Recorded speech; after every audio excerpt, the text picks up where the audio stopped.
শুরু করে দিই। দেখো স্ক্রিন দেখা যাচ্ছে তো? হ্যাঁ স্যার। আচ্ছা চল স্যার চল আমরা শুরু করি। আচ্ছা দেখো আগের যে দুটো ক্লাস তাতে ফার্স্ট ক্লাসে আমরা কি আলোচনা করেছিলাম? বাবা বাবা আসতেই থাকছে, একটু দেরি করে স্টার্ট করছি তো।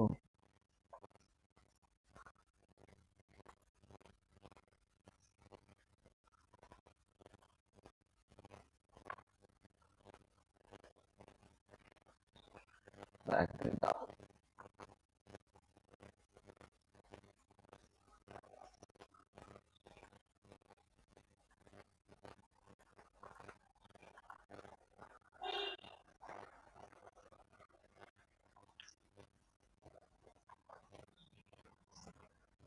দেখো তাহলে আমাদের মলিকুলার স্পেকট্রোস্কোপি আজকে থার্ড লেকচার। আচ্ছা আগের দুটো লেকচারে আমরা মূলত কোন জায়গাগুলো ফোকাস করেছি?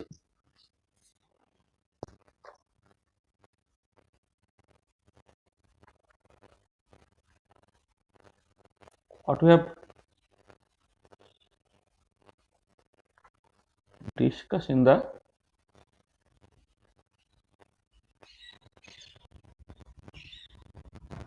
last lecture.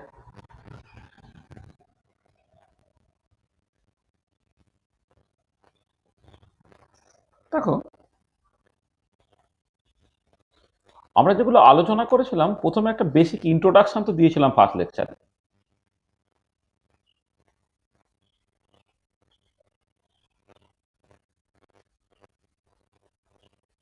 Introduction to molecular spectroscopy, এটা এটা প্রথম লেকচারে এইটা নিয়ে মূলত কথাবার্তা হয়েছিল। এবারে যখন মলিকুলার স্পেকট্রোস্কোপিকে তুমি থিওরিটিক্যাল পয়েন্ট অফ ভিউ থেকে বোঝার চেষ্টা করছো, তখন যেটা বলা হয়েছিল যে মলিকুলার স্পেকট্রোস্কোপি সেইটাকে বোঝার জন্য তিনটে রাস্তা আছে, একটা ক্লাসিক্যাল অ্যাপ্রোচ, একটা সেমি ক্লাসিক্যাল অ্যাপ্রোচ, আর একটা quantum mechanical approach. Classical approach, semi classical approach আর কোয়ান্টাম মেকানিক্যাল অ্যাপ্রোচ। আমরা সেমি ক্লাসিক্যাল অ্যাপ্রোচ নিয়ে কথাবার্তা বলবো। সেমি ক্লাসিক্যাল অ্যাপ্রোচে তোমাকে লাইটটাকে ইলেকট্রোম্যাগনেটিক ওয়েভ হিসেবে থাকতে হবে, আর মলিকুলটাকে তোমাকে একটা কোয়ান্টাম অবজেক্ট হিসেবে ভাবতে হচ্ছে। তা যখন তুমি এই সেমি ক্লাসিক্যাল থিওরিতে মলিকুলকে কোয়ান্টাম অবজেক্ট হিসেবে ভাবছো, তাহলে সেই মলিকুলের যে বিভিন্ন কাইন্ড অফ মোশনস আছে সেটাকে বর্ন ওপেনহাইমার অ্যাপ্রক্সিমেশন দিয়ে ট্রিট করে প্রত্যেকটা মোশনের জন্য যে মডেল প্রবলেমটা আছে, যেমন মডেলগুলো হচ্ছে তোমার ধরো ট্রান্সলেশনাল মোশনের জন্য পার্টিকুলার বক্স মডেল, রোটেশনাল মোশনের জন্য রিজিড রোটার মডেল, ভাইব্রেশনাল মোশনের জন্য সিম্পল হারমোনিক অসিলেটর মডেল, বা অ্যাটমের ক্ষেত্রে ইলেকট্রনিক মোশনের জন্য তোমার হাইড্রোজেন অ্যাটম বা হাইড্রোজেন ওয়ান ইলেকট্রন আয়নস, বা তোমার এদিকে মলিকুলের জন্য তোমাকে ব্যালেন্স বন্ড থিওরি বা মলিকুলার অরবিটাল থিওরি, এগুলোকে ভাবতে হয়। এইগুলো আমরা একটু আলোচনা করার চেষ্টা করেছি। তার মানে তোমার এই যে যেটা যেটা করে থিওরিটিক্যাল ট্রিটমেন্ট যে পার্টটা,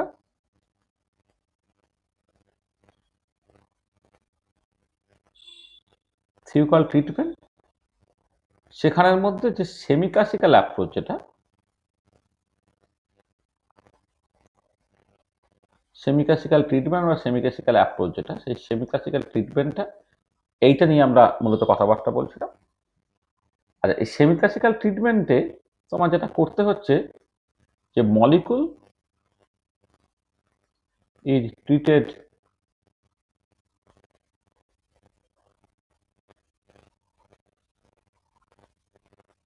কোয়ান্টাম মেকানিক্যালি, বাট লাইটটা কি জান,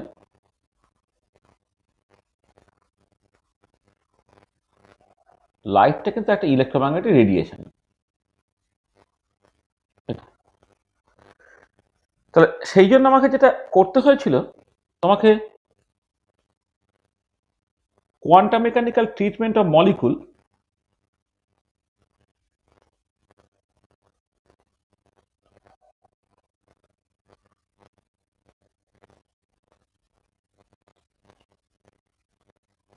মলিকুলার মোশনস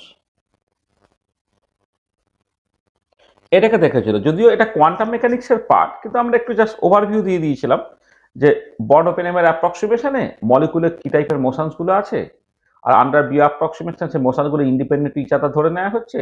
তারপর ট্রান্সলেশনাল, রোটেশনাল, ভাইব্রেশন, ইলেকট্রনিক বিভিন্ন মোশনের জন্য তোমার বিভিন্ন রকমের তোমার যে মডেল এবং তার যে কোয়ান্টাম মেকানিক্যাল ট্রিটমেন্ট সেগুলো ইউজুয়ালি কোয়ান্টাম মেকানিক্সে পড়ানো হয়েছে, সেটা আলোচনা করা হয়েছিল।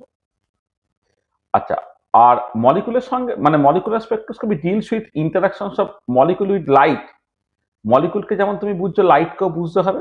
লাইটকে বোঝার জন্য সেইটা আমাকে বুঝতে হচ্ছে light as an electromagnetic wave, as an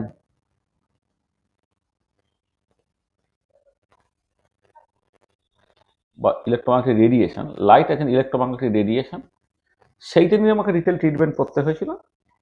তারপর আমরা যেটা শেষ করেছিলাম সেটা হচ্ছে লাইটের সঙ্গে মলিকুলের কেমন করে ইন্টারাকশন হচ্ছে। তাহলে তারপর আলোচনা করা হয়েছিল ইন্টারাকশনস অফ মলিকুল উইথ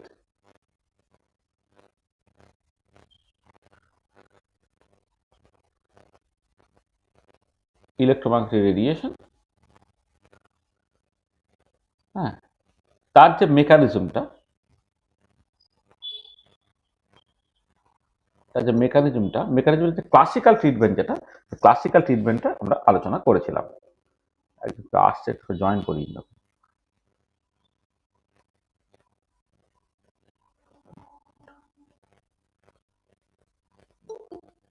বাবা রে বাবা, তো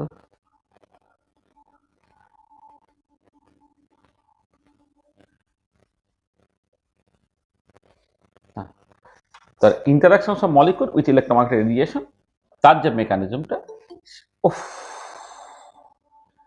আমাকে জ্বালিয়ে মারছে না এতক্ষণ ধরে।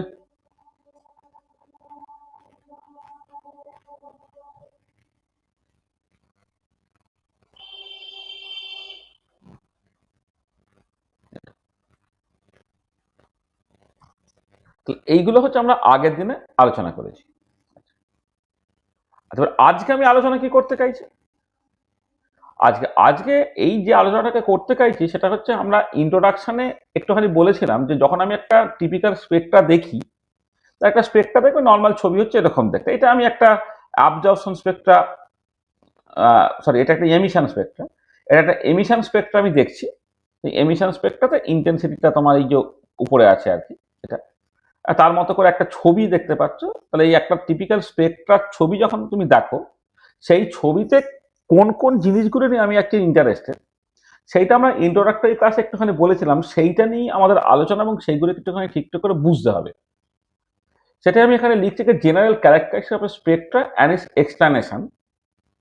তার যে তিনটে ইম্পর্টেন্ট অ্যাসপেক্ট যেটা নিয়ে আমি অ্যাকচুয়ালি ইন্টারেস্টেড, সেটা হচ্ছে যে দেখো, যদি আমি ইন্টেন্সিটি ভার্সেস ফ্রিকোয়েন্সি প্লট করি, তাহলে কতকগুলো জায়গাতে এটা আমাকে জ্বালিয়ে মেরে দেবে। তো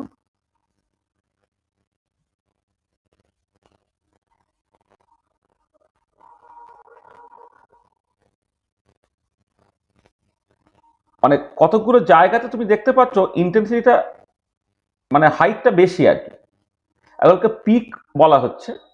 আমাকে দেখতে হবে কোন কোন ফ্রিকোয়েন্সি বা কোন কোন ওয়েভ লেন্থে তুমি পিকগুলো পাচ্ছ, সেটা একটা ইম্পর্টেন্ট পয়েন্ট। সেকেন্ড হচ্ছে পিক হাইটগুলো দেখো, এখানে এই নিউ ওয়ান ফ্রিকোয়েন্সিতে একটা পিক পাওয়া যাচ্ছে, নিউ টু ফ্রিকোয়েন্সিতে একটা পিক পাওয়া যাচ্ছে, নিউ থ্রি ফ্রিকোয়েন্সিতে একটা পিক পাওয়া যাচ্ছে। তাহলে এই পিকগুলোর মধ্যে রিলেটিভ হাইট যেটা বেসিক্যালি রিলেটিভ ইন্টেন্সিটি রিপ্রেজেন্ট করে, সেটা কিন্তু বিভিন্ন ক্ষেত্রে বিভিন্ন। তাহলে সেই ইন্টেন্সিটিটা কার কার উপরে নির্ভর করে, সেটা একটা ইম্পর্টেন্ট জায়গা। আর থার্ড যেটা ইম্পর্টেন্ট পয়েন্ট, সেটা হচ্ছে যে একটা স্পেকট্রা যদি আমি মনে করছি নিউ টু ফ্রিকোয়েন্সিতে ট্রানজিশনটা ঘটছে, কিন্তু তুমি দেখতে পাচ্ছ যে ইন্টেন্সিটি ভার্সেস ফ্রিকোয়েন্সি প্লট একটা শার্প লাইন না হয়ে তার মধ্যে একটা উইথ আছে, তো সেই উইথটা কার কার উপরে নির্ভর করে। তার মানে যখন তুমি একটা জেনারেল ক্যারেক্টারিস্টিক ফিচার্স একটা স্পেকট্রা দেখবে, তোমাকে এই তিনটে জিনিস প্রথমে ফোকাস করতে হবে। তারপর যদি এখান থেকে আরো কিছু স্পেশাল ব্যাপার থাকে, কোন একটা স্প্লিটিং বা ইত্যাদি থাকে, সেগুলো ফার্দার ইনভেস্টিগেশনের দরকার পড়ে। কিন্তু ইউজুয়ালি একটা স্পেকট্রা দেখলে তিনটে জায়গা কিন্তু তোমাকে প্রথমেই ফোকাস করতে হবে। তাহলে এই যে তিনটে জায়গা, সেটাকে কেমন করে কি এক্সপ্লেন করতে হয় সেটা আমরা বুঝবো। তো আজকে যে টাইম আছে তাতে আমরা দেখছি যে প্রথম যে দুটো পয়েন্ট, যে পজিশন অফ দ্য পিক আর relative height of the peaks, এইটা নিয়ে আমাদের আজকে ডিসকাশনটা হবে। আর width of the spectral lines বা ব্রডেনিং অফ এ স্পেক্ট্রা, এটা আরেকটু ডিটেল ডিসকাশনের দরকার পড়ে, এইটা আমরা নেক্সট ক্লাসে আলোচনা করব। ঠিক আছে? তাহলে তাহলে কি হচ্ছে না, তুমি যখন একটা টিপিক্যাল স্পেক্ট্রা দেখছো, there are three important aspects in which we are interested. একটা হচ্ছে পজিশন অফ দ্য পিক, দু নম্বর হচ্ছে relative height of the peak, আর তিন নম্বর হচ্ছে width of the spectral lines. তাহলে আজকে আমাদের এই পজিশন অফ দ্য পিক এবং relative height of the peak, এই দুটোকে নিয়ে আমাদের আলোচনাটা হবে। আর width of the spectral lines আমরা পরের ক্লাসে আলোচনা করব। আচ্ছা, পজিশন অফ দ্য পিকটা এবারে ভালো করে বোঝার চেষ্টা করা যাক। বলতে এনার্জি লেভেলস আর ডিসক্রিট আর quantized, we have measure spacing between two energy levels. তাহলে আমি যেটা করি, যে ধরো মলিকুলটাকে যদি তুমি ক্লাসিক্যালি ট্রিট করো তাহলে তো স্পেক্ট্রা করে লাভ নাই, আমি বলেছিলাম। কারণ ক্লাসিক্যালি যদি ট্রিট করে এনার্জিটা কন্টিনিউয়াস হবে, সেখানে সমস্ত মলিকুল সমস্ত ফ্রিকোয়েন্সি লাইট অ্যাবজর্ব করবে, তাহলে একটার সঙ্গে আর একটা মলিকুলের কোনো তফাৎ করতে পারবে না স্পেক্ট্রাটাকে দেখে। সেখানে আমরা এটা প্রথমেই ঠিক করে নিয়েছিলাম যে মলিকুলকে কোয়ান্টাম মেকানিক্যালি ট্রিট করতে হবে, মলিকুলটাকে ক্লাসিক্যালি ট্রিট করলে হবে না। আর এবারে মলিকুলকে যখন তুমি কোয়ান্টাম মেকানিক্যালি ট্রিট করছো, তখন তুমি ডিসক্রিট এনার্জি লেভেলস পাবে। আচ্ছা, ধরে নাও দুটো কোয়ান্টাম স্টেট কনসিডার করছো, একটা এমএস স্টেট, একটা এনএস স্টেট। এমএস স্টেটের করেসপন্ডিং এনার্জি হচ্ছে ইএম, আর এনএস স্টেটের করেসপন্ডিং এনার্জি ইএন, এবং এটা এনার্জি গ্যাপ আছে ডেল্টা ই, এটা ইএন মাইনাস ইএম। আচ্ছা, এবারে এই ট্রানজিশনটা ঘটতে গেলে প্রথমেই যেটা দরকার, সেটা হচ্ছে দুটো লেভেলের মধ্যে এনার্জি গ্যাপটা ডেল্টা ইটা, সেটা হচ্ছে এইচ নিউ এর সঙ্গে সমান হবে। অর্থাৎ আমি সেই ফ্রিকোয়েন্সি লাইট দিয়ে এই ট্রানজিশনটাকে ঘটাতে পারবো। যদি অ্যাবজর্পশন করি, তাই দুটো লেভেলের মধ্যে এনার্জি গ্যাপ যদি ডেল্টা ই হয়, ডেল্টা ই কে আমি এইচ নিউ ভাববো, করে নিউটা হয়ে যাবে তোমার এই দুটো লেভেলের মধ্যে energy gap divided by h. এই পার্টিকুলার ফ্রিকোয়েন্সি লাইট দিলে তবেই অ্যাবজর্পশনটা হবে। আবার উল্টো দিকে যদি এমিশন হয়, তাহলে উপর লেভেল থেকে নিচের লেভেলে নামবে, তাহলে উপর থেকে নিচের লেভেলে নামলে যে এনার্জিটা ছাড়বে সেটা ডেল্টা ই, তাকে এই যে ভাগ বলে যে ফ্রিকোয়েন্সি হবে, সেই ফ্রিকোয়েন্সি লাইটই আমি পাবো। তার মানে এই যে ফ্রিকোয়েন্সিটা পেলো, this give the position of the peak, that is the frequency at which transitions take place. This is known as the resonance condition. ঠিক আছে? এবং এটা প্ল্যাঙ্কের যে hypothesis black body radiation explain করার জন্য, সেখান থেকেই মূলত আসে। তিনি প্রথম বলেন যে কোন একটা পার্টিকুলার সাবস্টেন্স, যে কোনো ফ্রিকোয়েন্সি, কোন একটা পার্টিকুলার সাবস্টেন্স, তার এনার্জিটা বেসিক্যালি ডিসক্রিট বা কোয়ান্টাইজ, এবং যে এনার্জি মানে এনার্জি গ্যাপটা যদি তুমি বলো, সেটা হচ্ছে ওই একটা মিনিমাম অ্যামাউন্ট থাকবে এইচ নিউ, তার একটা ইন্টিগ্রাল মাল্টিপল। এবং লাইটের কন্টেক্সট 1905 সালে যখন ফটো ইলেকট্রিক এক্সপ্লেন করলেন আইনস্টাইন, তখনও তিনি বললেন লাইটের এনার্জি অ্যাকচুয়ালি কন্টিনিউয়াস নয়, লাইটের এনার্জিটা ডিসক্রিট বা কোয়ান্টাইজ। এবং যেটা মানে লাইটের এনার্জি ডিসক্রিট মানে লাইট যেটা, সেটা মানে এটা একটা ওয়েভের মতো নয়। লাইট বেসিক্যালি একটা কালেকশন অফ পার্টিকেলস, যাকে ফোটন বলছো, কিন্তু এই ফোটনগুলো একটু অন্য রকমের পার্টিকেল, যার রেস্ট মাসটা জিরো, কিন্তু তার সঙ্গে একটা এনার্জি অ্যাসোসিয়েটেড আছে, যাকে বলা হচ্ছে এইচ নিউ, মানে এটা এনার্জি প্যাকেট বা এনার্জি কোয়ান্টা বলা হচ্ছে। ঠিক আছে? তাহলে লাইটটাও অ্যাজ ইফ তুমি ভাগ করতে পারছো না, আর সেই জন্য ওই লাইটের যে ফ্রিকোয়েন্সি নিউ হয়, তার সঙ্গে অ্যাসোসিয়েটেড এনার্জি এইচ নিউ, সেই এইচ নিউটা ডেল্টা ই এর সঙ্গে সমান হলে তবেই তোমার অ্যাবজর্পশন বা এমিশনটা হবে। তা সেইটা অ্যাকচুয়ালি ঠিক করে দিচ্ছে যে কোন পার্টিকুলার ফ্রিকোয়েন্সিতে ট্রানজিশন হবে বা position of the peak. So when the molecule jumps from lower energy level to upper energy level, then it has to absorb electromagnetic radiation or light, সেখান থেকে absorption takes place.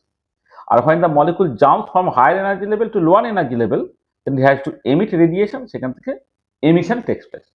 এটা তাহলে এই যে প্রথম যে পার্টটা, যে কোন পার্টিকুলার ফ্রিকোয়েন্সিতে ট্রানজিশনটা ঘটছে বা পজিশন অফ দ্য পিক, সেটা কিন্তু এই সিম্পল লজিক থেকে তুমি বের করে ফেলতে পারছো। তাহলে এখানে যেটা মূল দরকার, সেটা হচ্ছে যে মোশনটা তুমি কনসিডার করছো, বা এই যে ডিসক্রিট এনার্জি লেভেলস গুলো, সেই ডিসক্রিট এনার্জি লেভেলস গুলো হচ্ছে ভ্যারিয়াস কাইন্ড অফ মোশনের জন্য হতে পারে। ট্রান্সএকোনমিক স্পেকট্রোস্কোপি হয় না, কিন্তু রোটেশনাল দুটো লেভেলের মধ্যে এনার্জি গ্যাপ হতে পারে, ভাইব্রেশনাল এনার্জি গ্যাপ হতে পারে, ইলেকট্রনিক এনার্জি গ্যাপ হতে পারে, ইলেকট্রন স্পিনের যে তার এনার্জি গ্যাপ হতে পারে, নিউক্লিয়ার স্পিন তার এনার্জি গ্যাপ হতে পারে। তাহলে বিভিন্ন রকমের এনার্জি গ্যাপ হতে পারে, সেইগুলো তোমার এইচ নিউ এর সঙ্গে সমান করছো তুমি।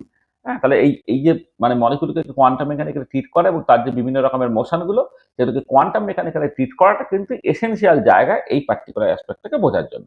তারপর তোমাকে মেনে নিতে হচ্ছে যে এইচ নিউটা ডেল্টা ই এর সঙ্গে সমান হলে তবে ট্রানজিশনটা ঘটবে। আর এবারে এইচ নিউটা ডেল্টা ই এর সঙ্গে সমান হলেই তবে ট্রানজিশনটা ঘটবে, সেইটা আবার তোমাকে বুঝতে হয় একটা ইম্পর্টেন্ট কোয়ান্টাম মেকানিক্যাল প্রিন্সিপাল দিয়ে। সেটা অনেক রকমের জায়গা আছে, মোটামুটি যেটা দিয়ে এখন লোকে মোটামুটি বোঝে সেটা হচ্ছে যে টাইম ডিপেন্ডেন্ট পার্টারবেশন থিওরি, যে first order time dependent perturbation theory বলে একটা জিনিস আছে। সেইখান থেকে পরিষ্কার দেখতে পাওয়া যায় যে রেজোনেন্স কন্ডিশনটা অ্যাচিভ করলে তবেই হচ্ছে তোমার ট্রানজিশনটা ঘটবে, নাহলে ঘটবে না।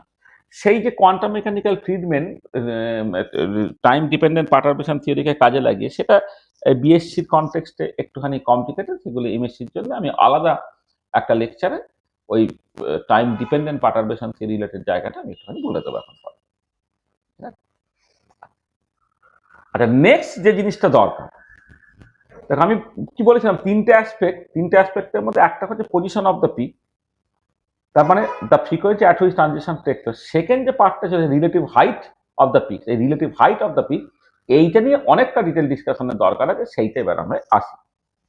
তা relative height of the peaks or relative intensity of the spectral line, সেইটা আবার তিনটে ইম্পর্টেন্ট ফ্যাক্টর আছে।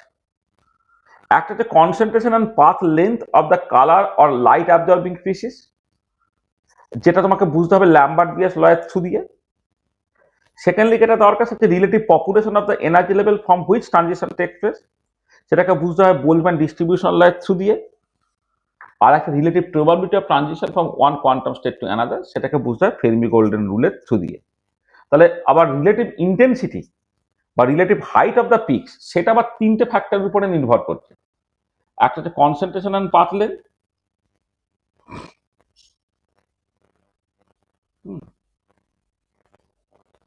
ঠিক আছে, কনসেন্ট্রেশন অ্যান্ড পাথ লেন্থ। একটা হচ্ছে relative population of the energy level from which transition take place, আর একটা relative probability of transition from one quantum state to another. এই প্রত্যেকটা অ্যাসপেক্ট আমাকে আলাদা করে ভাবতে হবে। তাহলে আমরা প্রথমে ল্যাম্বার্ট বিয়াস ল রিলেটেড জিনিসটা আগে একটু বলে নিই। দেখো, এই যে ল্যাম্বার্ট বিয়াস ল রিলেটেড জিনিসটাকে বলবো, এটা অনেক সময় ফটোকেমিস্ট্রির মধ্যে পড়ানো হয়, কিন্তু আমাদের এখানে এটা লেগে যাচ্ছে বলে এই ল্যাম্বার্ট বিয়াস ল এর এই অ্যাসপেক্টটা যেটা ফটোকেমিস্ট্রির মধ্যে পড়ানোর কথা, সেটা আমি মলিকুলার স্পেকট্রোস্কোপির মধ্যে পড়িয়ে দিচ্ছি।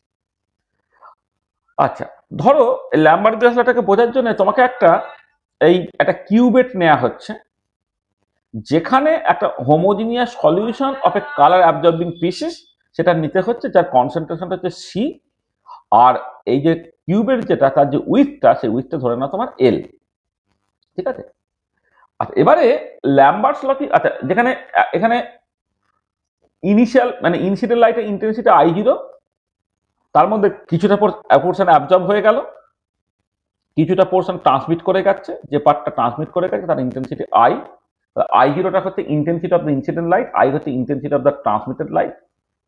আর এবারে rate of decrease in relative intensity, যেটা মাইনাস DI/I বলছি, সেটা হচ্ছে পাথ লেন্থ DL এর সঙ্গে প্রপোর্শনাল, সেটাকে বলা হচ্ছে ল্যাম্বার্টস ল, ঠিক আছে। আর relative decrease in relative intensity minus DI/I proportional to concentration, সেটা হচ্ছে বিয়ার্স ল। তাহলে ল্যাম্বার্টস ল হচ্ছে minus DI/I proportional to DL। যদি তুমি একটা খুব ছোট্ট লেন্থ এলিমেন্ট DL কনসিডার করো, এই যে ছোট্ট লেন্থ এলিমেন্ট DL কনসিডার করো, এইখানে ইন্টেন্সিটি লস যদি DI হয়, তাহলে মাইনাস DI/I হচ্ছে DL হচ্ছে প্রপোর্শনাল টু DL, আর minus DI/I proportional to concentration হচ্ছে। তাহলে প্রথমটা ল্যাম্বার্টস ল, পরেরটা হচ্ছে বিয়ার্স ল।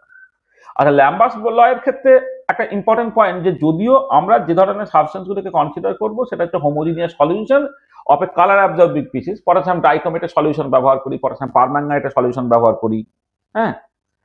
কিন্তু ল্যাম্বার্টস লটা যদি একটা পিওর কালার অ্যাবজর্বিং স্পিসিস হয়, ধর একটা সলিড কালার অ্যাবজর্বিং স্পিসিস বা কোনো একটা সলিউশন নয়, একটা কালার্ড লিকুইড সাবস্টেন্স যদি কনসিডার করো, তাহলে তার ক্ষেত্রেও কিন্তু ল্যাম্বার্টস লটা ভ্যালিড। তাহলে Lambert's law is valid for a pure colour absorbing species as well as for a homogeneous solution of a colour absorbing species. মানে এখানে যে সবসময় একটা সলিউশন হতে হবে সেরকম নয়, একটা পিওর সাবস্টেন্স তুমি কনসিডার করছো সেটা সলিড ফেজে থাকতে পারে, একটা পিওর সাবস্টেন্স তুমি কনসিডার করছো যেটা লিকুইড ফেজে থাকতে পারে, তাদের জন্য কিন্তু ল্যাম্বার্টস লটা ইকুয়ালি ভ্যালিড, ঠিক আছে। তাহলে এবারে যখন ল্যাম্বার্টস ল বলবে, তখন যদি সলিউশনের ক্ষেত্রে ল্যাম্বার্টস ল বলো, তখন কনসেন্ট্রেশনটাকে ফিক্সড রাখতে হবে। আর যখন সলিউশনে, আর বিয়াস লটা শুধুমাত্র সলিউশনের জন্যই ভ্যালিড, যখন তুমি এই মাইনাস ডিআই বাই এটা প্রপোর্শনাল টু কনসেন্ট্রেশন বলবো তখন পাথ লেন্থটাকে তোমাকে কনস্ট্যান্ট রাখতে হচ্ছে, ঠিক আছে। বিয়াস লটা valid for a very dilute homogeneous solution of a colour absorbing species. Beer's law is violated when concentration is high, concentration যদি সাফিসিয়েন্টলি বেশি হয়ে যায় তখন কিন্তু বিয়াস ল ভায়োলেটেড হয়ে যায়। তাহলে বিয়াস লর ভ্যালিডিটিটা পরে dilute homogeneous solution of a colour absorbing species, তার জন্য হচ্ছে এটা সত্যি। আচ্ছা, এবারে এই দুটো লকে যদি কম্বাইনলি তুমি লেখো তাহলে কি হবে? তাহলে minus DI by I proportional to C into DL হলো, যেখানে তোমার when concentration and path length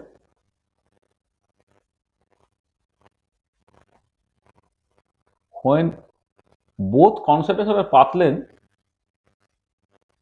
vary, তখন কনসেন্ট্রেশন পাথ লেন্থ দুজনেই ভ্যারি করছে, হ্যাঁ, তখন হচ্ছে মাইনাস ডিআই বাই আইটা proportional to C into DL করতে হবে। এবার একটা প্রপোর্শনাল টু কনস্ট্যান্ট, সেটাকে আমি কে লিখলাম। তাহলে এই যে মাইনাস ডিআই বাই আর যে কে সি ইন্টু ডিএল হলে এটা যে differential form of the Lambert Beer's law, কারণ ডেরিভেটিভ ফর্মে লেখা আছে। তাহলে দেখো ল্যাম্বার্টস ল আলাদা, বিয়াস ল আলাদা, কিন্তু আমরা যখন একটা homogeneous solution of a colour absorbing species বা লাইট অ্যাবজর্বিং স্পিসিস নিয়ে ট্রিট করব, সেখানে দুটোকে তুমি সেপারেট করতে পারবে না, কনসেন্ট্রেশন এবং পাথ লেন্থ দুজনের উপর ডিপেন্ডেন্সটা চলে আসছে। এটা মাইনাস ডিআই বাই আই হচ্ছে কে সি ইন্টু ডিএল, এটা হচ্ছে তোমার differential form of the Lambert Beer's law. আচ্ছা, এবার এখান থেকে তুমি এটাকে ইন্টিগ্রেট করে নাও। দেখো কি করছি, দেখো যে এটা আমি কনসেন্ট্রেশনটা কনস্ট্যান্ট হচ্ছি, শুধু পাথ লেন্থটা এদিক থেকে এদিকে ভ্যারি করছে, কারণ এটা homogeneous solution of a colour absorbing species, তার ফিক্সড কনসেন্ট্রেশন ধরেছি। তো তাহলে যেটা এই যে এখানে যেমন আমি বলেছি যে এটা কনসেন্ট্রেশনটা সি, এবার এটা পাথ লেন্থ একটা ছোট্ট লেন্থ এলিমেন্ট ডিএল তুমি কনসিডার করেছো। এবারে যদি এই কিউবেরটা টোটাল লেন্থটা এল হয়, তার মানে যে লাইটটা ঢুকলো এবং বেরোলো তার মধ্যে যে লেন্থটা বা যে লাইটটা যে পাথটা কভার করছে তাকে পাথ লেন্থ বলা হচ্ছে। যে পাথ লেন্থটা কভার করছে, হ্যাঁ, সেটা হচ্ছে তোমার টোটাল এল। তাহলে ডিএলটা যখন 0 থেকে এল পর্যন্ত তুমি ইন্টিগ্রেট করছো, তখন ইন্টেন্সিটিটা যেটা ইনিশিয়ালি ছিল I0 সেটা আইতে চলে যাচ্ছে। তার মানে দেখো যখন ডিএল এর ইন্টিগ্রেশনটা যখন 0-তে, তখন ইন্টেন্সিটিটা I0, যখন সেটা এল তখন সেটা আই হয়ে গেল। আর এটা করলে minus LN I by I0 equal to K C L. সেখান থেকে দুটো জিনিস পাচ্ছ, একটা হচ্ছে আই কে তুমি লিখে ফেলতে পারছো I0 into E to the power minus K C L এইটা, অথবা এইটাকে উল্টে দাও, মানে মাইনাস যেহেতু আছে তার ভিতরের পার্টটা উল্টে দাও। উল্টে দিলে হচ্ছে প্রথমেই লিখে ফেলতে হতো তোমার লগ লিখতে হতো, log 10 base I0 by I, সেটা হচ্ছে কে সি এল।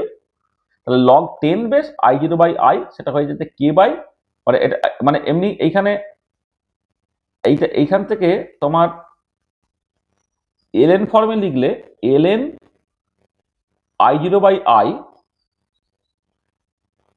এইটা হচ্ছে তোমার কে সি ইন্টু এল হলো। এটা লগ ই বেস, যদি লগ 10 বেস করো তাহলে একটা 2.303 দিয়ে ভাগ হচ্ছে, আর কে বাই 2.303 সেটাকে বলা যায় এপসাইলন। আর এখানে এই আর log 10 base I0 by I সেটা হয়ে গেলে অ্যাবজর্বেন্স, তাহলে absorbance equal to epsilon CL. তাহলে এইটা হচ্ছে most popular form of the Lambert Beer's law, এটাকে তুমি বলতে পারো integrated form of the Lambert Beer's law. তাহলে এটা হচ্ছে ইন্টিগ্রেটেড ফর্ম, আর কি এইটাই অ্যাকচুয়ালি আমাদের কাজে লাগবে, ইন্টিগ্রেটেড ফর্ম। তাহলে ডিফারেন্সিয়াল ফর্ম থেকে ইন্টিগ্রেট করে তুমি অ্যাবজর্বেন্সকে এপসাইলন সিএল বললে, এই অ্যাবজর্বেন্স এখানে অনেক সময় অপটিক্যাল ডেনসিটিও বলা হয়, যেটা basically log 10 base I0 by I. আর এখানে যে এপসাইলনটা তুমি ব্যবহার করেছো সেটা হচ্ছে মোলার এক্সটেনশন কোফিশিয়েন্ট। এবার আমাদের এইটা থেকে আমি গ্রাফিক্যাল রিপ্রেজেন্টেশন দেখাবো, আর absorbance equal to epsilon CL, এইখান থেকে আমাদের মূলত আলোচনাগুলো হবে। ঠিক আছে, কেউ একজন জয়েন করছিল, এখানে জয়েন করিনি, এখন আসার চেষ্টা করছে, চলে গেছে,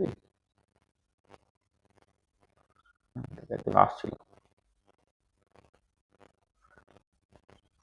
তো এবারে দেখো, তা তুমি এই যে এখানে আই যেহেতু I0 into E to the power minus K C L, তাহলে কি হচ্ছে, তুমি যদি প্লট করো আই ভার্সেস কনসেন্ট্রেশন এল কে ফিক্স লেখে, তাহলে কনসেন্ট্রেশন যখন 0 তখন ইনিশিয়াল ইন্টেন্সিটি I0, তারপরে সেটা এক্সপোনেনশিয়ালি ডিকে করছে। ঠিক একই রকম ভাবে আই ভার্সেস পাথ লেন্থ যদি প্লট করো কনসেন্ট্রেশনটা ফিক্স করে, তখনও সেটা দেখো এক্সপোনেনশিয়ালি ডিকে করছে, যখন এল ইকুয়াল টু 0 সেটা I0 দিয়ে স্টার্ট হচ্ছে।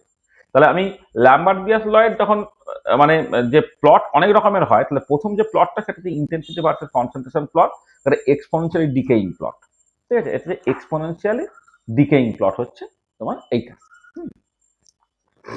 আচ্ছা, তাহলে এই প্লট থেকে একটা ইম্পর্টেন্ট জিনিস এখানে তুমি করতে পারতে, সেটা আমি পরে বলছি যে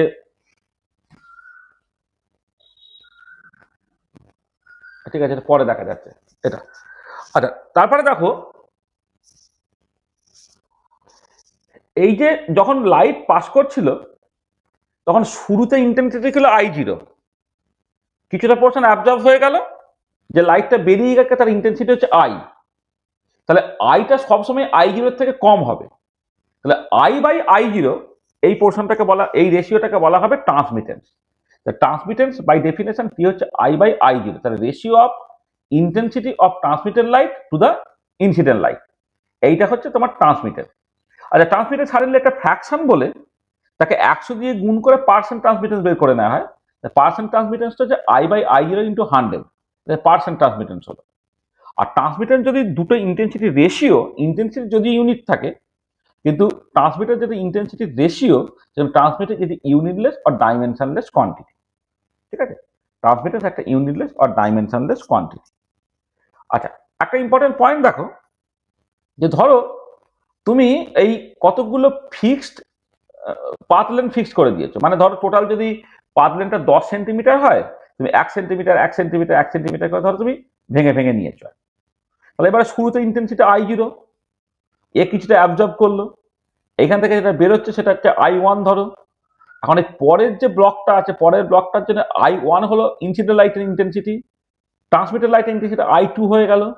আবার পরের ব্লকটার জন্য I2টা হলো ইনসিডেন্ট লাইটের ইন্টেন্সিটি, I3 হচ্ছে ট্রান্সমিটেড লাইটের ইন্টেন্সিটি হলো। তাহলে প্রথমে যে ট্রান্সমিটেন্স T1 সেটা হচ্ছে I1/I0, সেকেন্ডটা ট্রান্সমিটেন্স হচ্ছে I2/I1, থার্ডে I3/I2, ফোর্থে I/IN-1, এরকম ভাবে এগোচ্ছে তোমার, মানে ITN যেটা আর কি I/IN-1 না IN/IN-1 লেখা উচিত,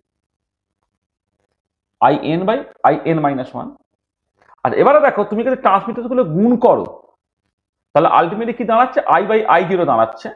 হ্যাঁ, এইটা ইনিশিয়াল ইন্টেন্সিটি মানে শেষে যেটা হচ্ছে সেটাকে I লিখছি আর কি, মানে IN/I0 মানেই হচ্ছে বেসিক্যালি তোমার একদম শেষে যেটা বেরোচ্ছে আর কি, সেটা হচ্ছে I/IN-1। তাহলে এই ট্রান্সমিটেন্স গুলো গুণ করলে কি হচ্ছে, একটা টি বেরোচ্ছে, তার মানে এটা দাঁড়াচ্ছে কি ট্রান্সমিটেন্সটা ইজ মাল্টিপ্লিকেটিভলি সেপারেবল। যেমন ওয়েভ ফাংশন মাল্টিপ্লিকেটিভলি সেপারেবল হয়, এবার ট্রান্সমিটেন্স হচ্ছে তোমার মাল্টিপ্লিকেটিভলি সেপারেবল। তার মানে ধরো যদি অনেকগুলো কালার অ্যাবজর্বিং পিসিস থাকে, বা তুমি একই কালার অ্যাবজর্বিং পিসিসের অনেকগুলো ব্লক তুমি পরপর পরপর করে দেখো, তাহলে প্রত্যেকটা ব্লকের যে ট্রান্সমিটেন্স, মানে প্রত্যেকটা যে স্মল তোমার পাথ লেন্থওয়ালা তুমি নিয়েছো আর কি, মানে এখানে এই যে এই একটা ধরো স্যাম্পেল, একটা স্যাম্পেল, একটা স্যাম্পেল, একটা স্যাম্পেল, এই যদি পরপর করে তোমার থাকে আর কি, তাহলে ওভারঅল ট্রান্সমিটেন্সটা সেটা হচ্ছে ওই ইন্ডিভিজুয়াল স্টেপসের যে ট্রান্সমিটেন্স তাদের গুণফলের সঙ্গে সমান হবে। ট্রান্সমিটেন্স হচ্ছে একটা মাল্টিপ্লিকেটিভলি সেপারেবল কোয়ান্টিটি। ঠিক আছে, তাহলে দেখো, তাহলে আমি একটুখানি তোমাদেরকে জিজ্ঞেস করা হচ্ছে না কিছু, তাহলে এই যে আমি ল্যাম্বার্ট-বিয়াস লটা বলছি, ল্যাম্বার্ট-বিয়াস ল সেইটা ডিফারেন্সিয়াল, ল্যাম্বার্ট-বিয়াস ল তার ডিফারেন্সিয়াল ফর্ম, তার ইন্টিগ্রেটেড ফর্ম, সেখান থেকে ট্রান্সমিটেন্স পর্যন্ত আমি বলি, এই প্লটটাকে বলেছি, সেখান থেকে ট্রান্সমিটেন্স বলেছি, এবং ট্রান্সমিটেন্স একটা মাল্টিপ্লিকেটিভলি সেপারেবল কোয়ান্টিটি বলেছি। এই পর্যন্ত কারো কিছু বুঝতে কি অসুবিধা হয়েছে? এখনো পর্যন্ত যা বলা হয়েছে কারো কিছু বুঝতে প্রবলেম হয়েছে কি বলো? সবাই বুঝতে পেরেছে তো? আচ্ছা,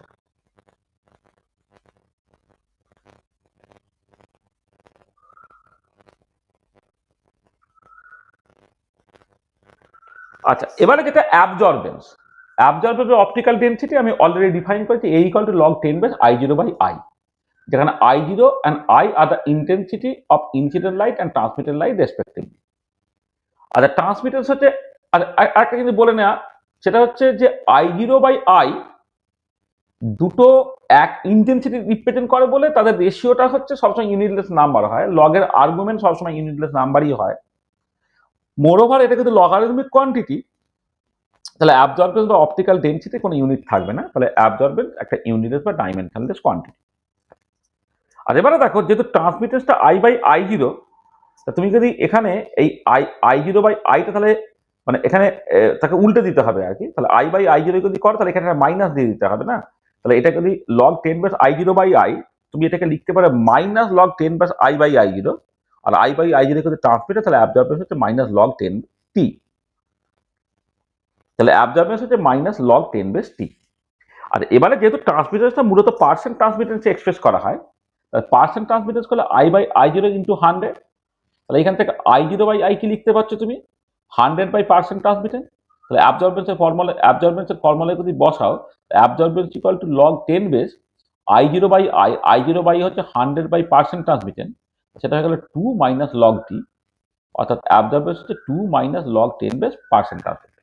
তোমাদের দেখবে যখন তুমি এই ল্যাম্বার্ট-বিয়ারলার ভেরিফিকেশন বা এই রিলেটেড মানে প্রচুর প্র্যাকটিক্যাল তোমাদের করতে হয় বিএসসি এবং এমএসসিতে, সেই প্র্যাকটিক্যালে তোমার এখন যে যন্ত্রগুলো আছে তারা অ্যাবজর্বেন্সও দেয় ট্রান্সমিটেন্সও দেয়, কিন্তু আমরা যেসব সময় প্র্যাকটিক্যালগুলোকে করতাম তারা অ্যাবজর্বেন্স দিত না, তার মধ্যে ট্রান্সমিটেন্স দিত। যদি ট্রান্সমিটেন্স দেয় তাহলে তোমাকে কি করতে হবে না, ফর্মুলা ব্যবহার করে অ্যাকচুয়ালি ল্যাম্বার্ট-বিয়ারলার ভেরিফিকেশন বা ইত্যাদির জন্য তোমাকে অ্যাবজর্বেন্সটা কি লাগবে, অ্যাবজর্বেন্স যদি লাগে, তুমি যদি সরাসরি অ্যাবজর্বেন্স না, যন্ত্র তোমাকে সরাসরি অ্যাবজর্বেন্স না দেয়, তখন তোমাকে পার্সেন্ট ট্রান্সমিটেন্সটাকে অ্যাবজর্বেন্সটাকে বের করে নিতে এই ফর্মুলাটাকে ব্যবহার করে, absorbance equal to 2 minus log 10 base percent transmittance, এইটা। আচ্ছা এবারে দেখো যেহেতু অ্যাবজর্বেন্সটা actually minus log 10 base T, আমি পার্সেন্ট ট্রান্সমিটেন্সে বলছি না, এখানে অ্যাবসলিউট ট্রান্সমিটেন্সে বলছি, এবং ট্রান্সমিটেন্সটা তুমি দেখলে মাল্টিপ্লিকেটিভলি সেপারেবল, তাহলে এইটাকে log x ইন্টু ওয়াই মানে log x plus log y, সেই ফর্মুলা যদি ব্যবহার করি, এটা হচ্ছে minus log 10 base t1 plus minus log 10 base t2 plus minus log 10 base t3 plus dot dot dot minus log 10 base tn। তাহলে দেখো এইটা হচ্ছে প্রথমটার অ্যাবজর্বেন্স, এটা সেকেন্ডটার অ্যাবজর্বেন্স, এটা থার্ডটার অ্যাবজর্বেন্স এন্ড সো অন, অর্থাৎ অ্যাবজর্বেন্সটা হয়ে গেল একটা অ্যাডিটিভলি সেপারেবল কোয়ান্টিটি, অর্থাৎ অ্যাবজর্বেন্স একটা এক্সটেন্সিভ প্রপার্টি। তাহলে ট্রান্সমিটেন্স মাল্টিপ্লিকেটিভলি সেপারেবল আর অ্যাবজর্বেন্স কিন্তু অ্যাডিটিভলি সেপারেবল, এবং অ্যাবজর্বেন্স একটা এক্সটেন্সিভ প্রপার্টি। তোমার দুটো স্যাম্পল আছে, তাদের যদি একজনের অ্যাবজর্বেন্স A1 আর একজনের অ্যাবজর্বেন্স A2 হয়, তাহলে টোটাল অ্যাবজর্বেন্স হবে A1 প্লাস A2, তাহলে অ্যাবজর্বেন্স একটা অ্যাডিটিভ কোয়ান্টিটি, এটা তোমাকে বুঝতে হবে। তাহলে ট্রান্সমিটেন্স বুঝলে, অ্যাবজর্বেন্স বুঝলে। নেক্সট হচ্ছে মোলার এক্সটেনশন কোএফিসিয়েন্ট। তুমি ল্যাম্বার্ট-বিয়ারলার যখন দেখেছো সেটা absorbance equal to epsilon CL, ওই এপসাইলনটাকে বলা হচ্ছে মোলার এক্সটেনশন কোএফিসিয়েন্ট। তাহলে ফ্রম ল্যাম্বার্ট-বিয়ারলার মোলার এক্সটেনশন কোএফিসিয়েন্ট হচ্ছে absorbance divided by C into L. আচ্ছা এইটা হচ্ছে তোমার মানে এপসাইলন যেটা মোলার এক্সটেনশন কোএফিসিয়েন্ট, একটা intrinsic property of a substance, কোন একটা পার্টিকুলার সাবস্টেন্সের একটা ইন্ট্রিনজিক প্রপার্টি, সেখানে এটা একটা ইন্টেনসিভ প্রপার্টি, এটা হচ্ছে একটা intensive property. Absorbance extensive property, molar extension coefficient intensive property. তাহলে মোলার এক্সটেনশন কোএফিসিয়েন্ট এইখান থেকে তুমি কেমন করে ডিফাইন করতে পারবে, যদি কনসেন্ট্রেশন এবং পাথ লেন্থটা ইউনিটি হয়, তখন অ্যাবজর্বেন্সটা হচ্ছে মোলার এক্সটেনশন কোএফিসিয়েন্ট, মানে ল্যাম্বার্ট-বিয়ারলার ল থেকে epsilon equal to A by C into L পেলে তো, তাহলে এইখান থেকে যদি মোলার এক্সটেনশন কোএফিসিয়েন্ট ডিফাইন করতে হবে, কি করে ডিফাইন করবো, যে কোনো একটা পার্টিকুলার সাবস্টেন্সের ক্ষেত্রে মোলার এক্সটেনশন কোএফিসিয়েন্ট হচ্ছে অ্যাবজর্বেন্সের সঙ্গে সমান যখন কনসেন্ট্রেশনটা ইউনিটি এবং পাথ লেন্থটা ইউনিটি। তাহলে molar extension coefficient can be defined as the absorbance of a substance of unit concentration and unit path length, এটা। আচ্ছা এবারে এই এপসাইলন মানে সিটাকে আমি কনসেন্ট্রেশনটাকে মোল পার লিটারে ইউজুয়ালি এক্সপ্রেস করি, লেন্থটাকে ইউজুয়ালি সেন্টিমিটারে এক্সপ্রেস করি, সেখানে মোলার এক্সটেনশন কোএফিসিয়েন্ট ইউনিটটা কি হয়ে যাবে 1 by mole per litre into তোমার সেন্টিমিটার, তাহলে mole to the power -1 litre centimetre to পাওয়ার -1, এটা কনভেনশনাল ইউনিটটাকে এইরকম ভাবেই লেখে। নাহলে তুমি এবারে ধরো তুমি যদি এসআইএ করবে মনে করো, তখন তোমাকে সেই মতো করে এগুলোকে পাল্টাতে হবে, এই যে যেটা হচ্ছে লিটার, যেটা লিটারটাকে মিটার কিউব করতে হবে, হ্যাঁ, তারপরে তোমার সেন্টিমিটারটাকে মিটার করতে হবে, তার মতো করে আলাদা সব ইউনিট টিউনিট আসবে, সেটা আমাদের ইম্পর্টেন্ট নয়। যেটা কথা যে কনসেন্ট্রেশনটা ইউজুয়ালি মোল পার লিটারে এক্সপ্রেস করা হয়, মানে মোলারিটিতে এক্সপ্রেস করা হয় আর কি, এইটা মানে এটাকে তুমি অনেক সময় এইরকম ভাবে লিখতে পারো, মোলারিটি মানে কি M to the power -1 centimetre to পাওয়ার -1 আর মানে মোল পার লিটারকে যদি ক্যাপিটাল এম দিয়ে এক্সপ্রেস করো আর কি, এরকম ভাবে তোমাকে লিখতে হবে। আচ্ছা, মোলার এক্সটেনশন কোএফিসিয়েন্ট তিনটে ফ্যাক্টরের উপরে নির্ভর করে। একটা হচ্ছে nature of the colour absorbing species, কারণ ওটা বললাম তো যে কালার অ্যাবজর্বিং স্পিসিসের ইন্ট্রিনজিক প্রপার্টি। পটাশিয়াম ডাইক্রোমেটের মোলার এক্সটেনশন কোএফিসিয়েন্ট আলাদা, পটাশিয়াম পারম্যাঙ্গানেটের মোলার এক্সটেনশন কোএফিসিয়েন্ট আলাদা, ঠিক আছে? এবং সেটা কোন কালার অ্যাবজর্বিং স্পিসিস তুমি ব্যবহার করছো, মোলার এক্সটেনশন কোএফিসিয়েন্ট তার জন্য আলাদা আলাদা হবে।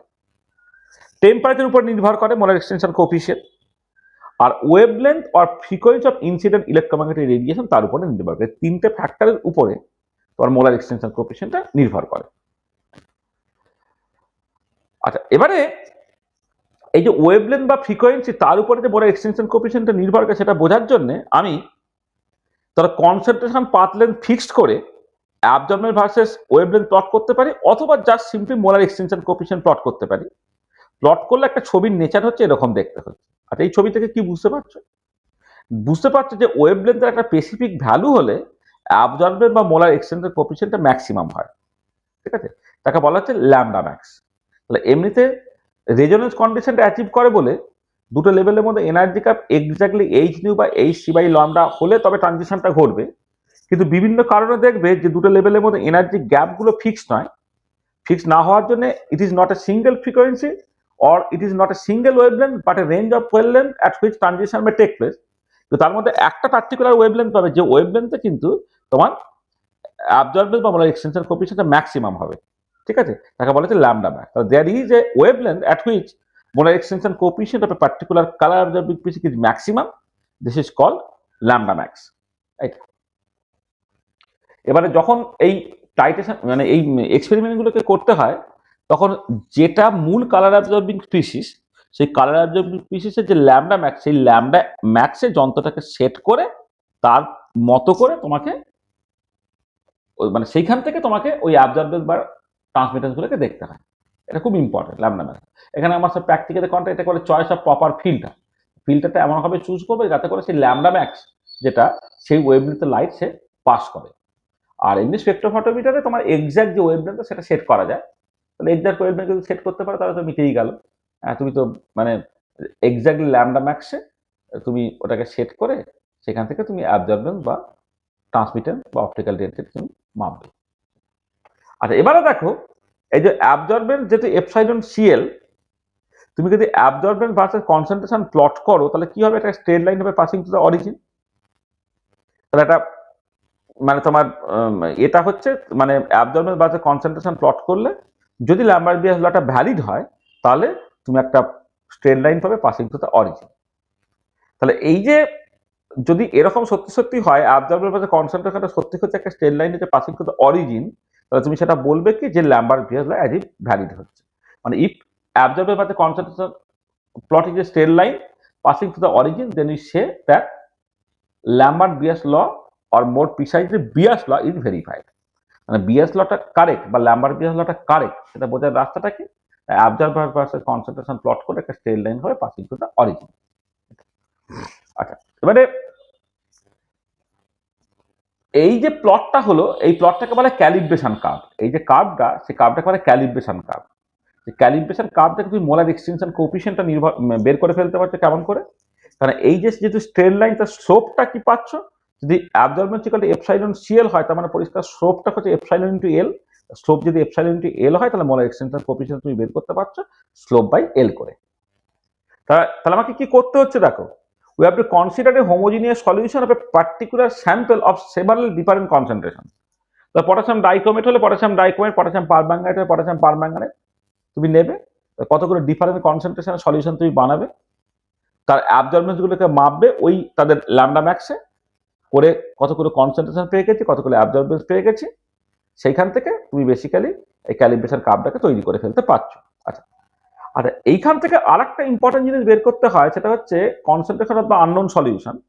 সেটাকে বের করার জন্য কি করা হচ্ছে না, সেটাকে বের করার জন্য হচ্ছে যে তুমি ওই যে স্পিসিসটা ধরো পটাশিয়াম ডাইক্রোমেট হলে এই পটাশিয়াম ডাইক্রোমেটেরই তুমি একটা আননোন সলিউশন নিচ্ছ, তার অ্যাবজর্বেন্সটা তুমি বেসিক্যালি মেপে নিচ্ছ, ঠিক আছে? তাহলে সেই অ্যাবজর্বেন্স যদি এ প্রাইম হয় সেই অ্যাবজর্বেন্সের করেসপন্ডিং যে কনসেন্ট্রেশনটা এটা ক্যালিব্রেশন কার্ভ থেকে পেয়ে যাবে, সেটাই হচ্ছে আননোন কনসেন্ট্রেশন, ঠিক আছে?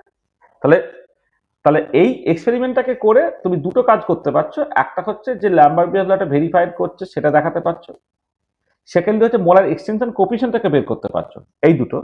আর একটা অ্যাডিশনাল জিনিস হচ্ছে যে তোমাকে একটা ওই কালার অ্যাবজর্বিং পিসিকে একটা আননোন কনসেন্ট্রেশন সলিউশন দেবে, সেই কনসেন্ট্রেশনটা কত তুমি এক্সপেরিমেন্ট থেকে বের করে ফেলতে পারছো।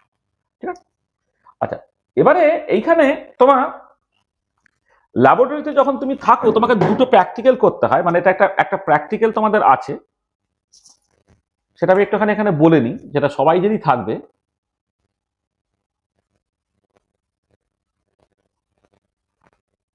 ভেরিফিকেশন অফ ল্যাম্বার্ট-বিয়ার ল, অথবা এটা বলা ভালো, এটা অনেকেই আপত্তি করে যে আমি তো ল্যাম্বার্ট লয় তো কিছু, ল্যাম্বার্ট লই অল অ্যাবাউট পাথ লেন্থ, আমি পাথ লেন্থের কিছু করছি না। সেখানে এটা অ্যাকচুয়ালি বলা উচিত verification of viewers law.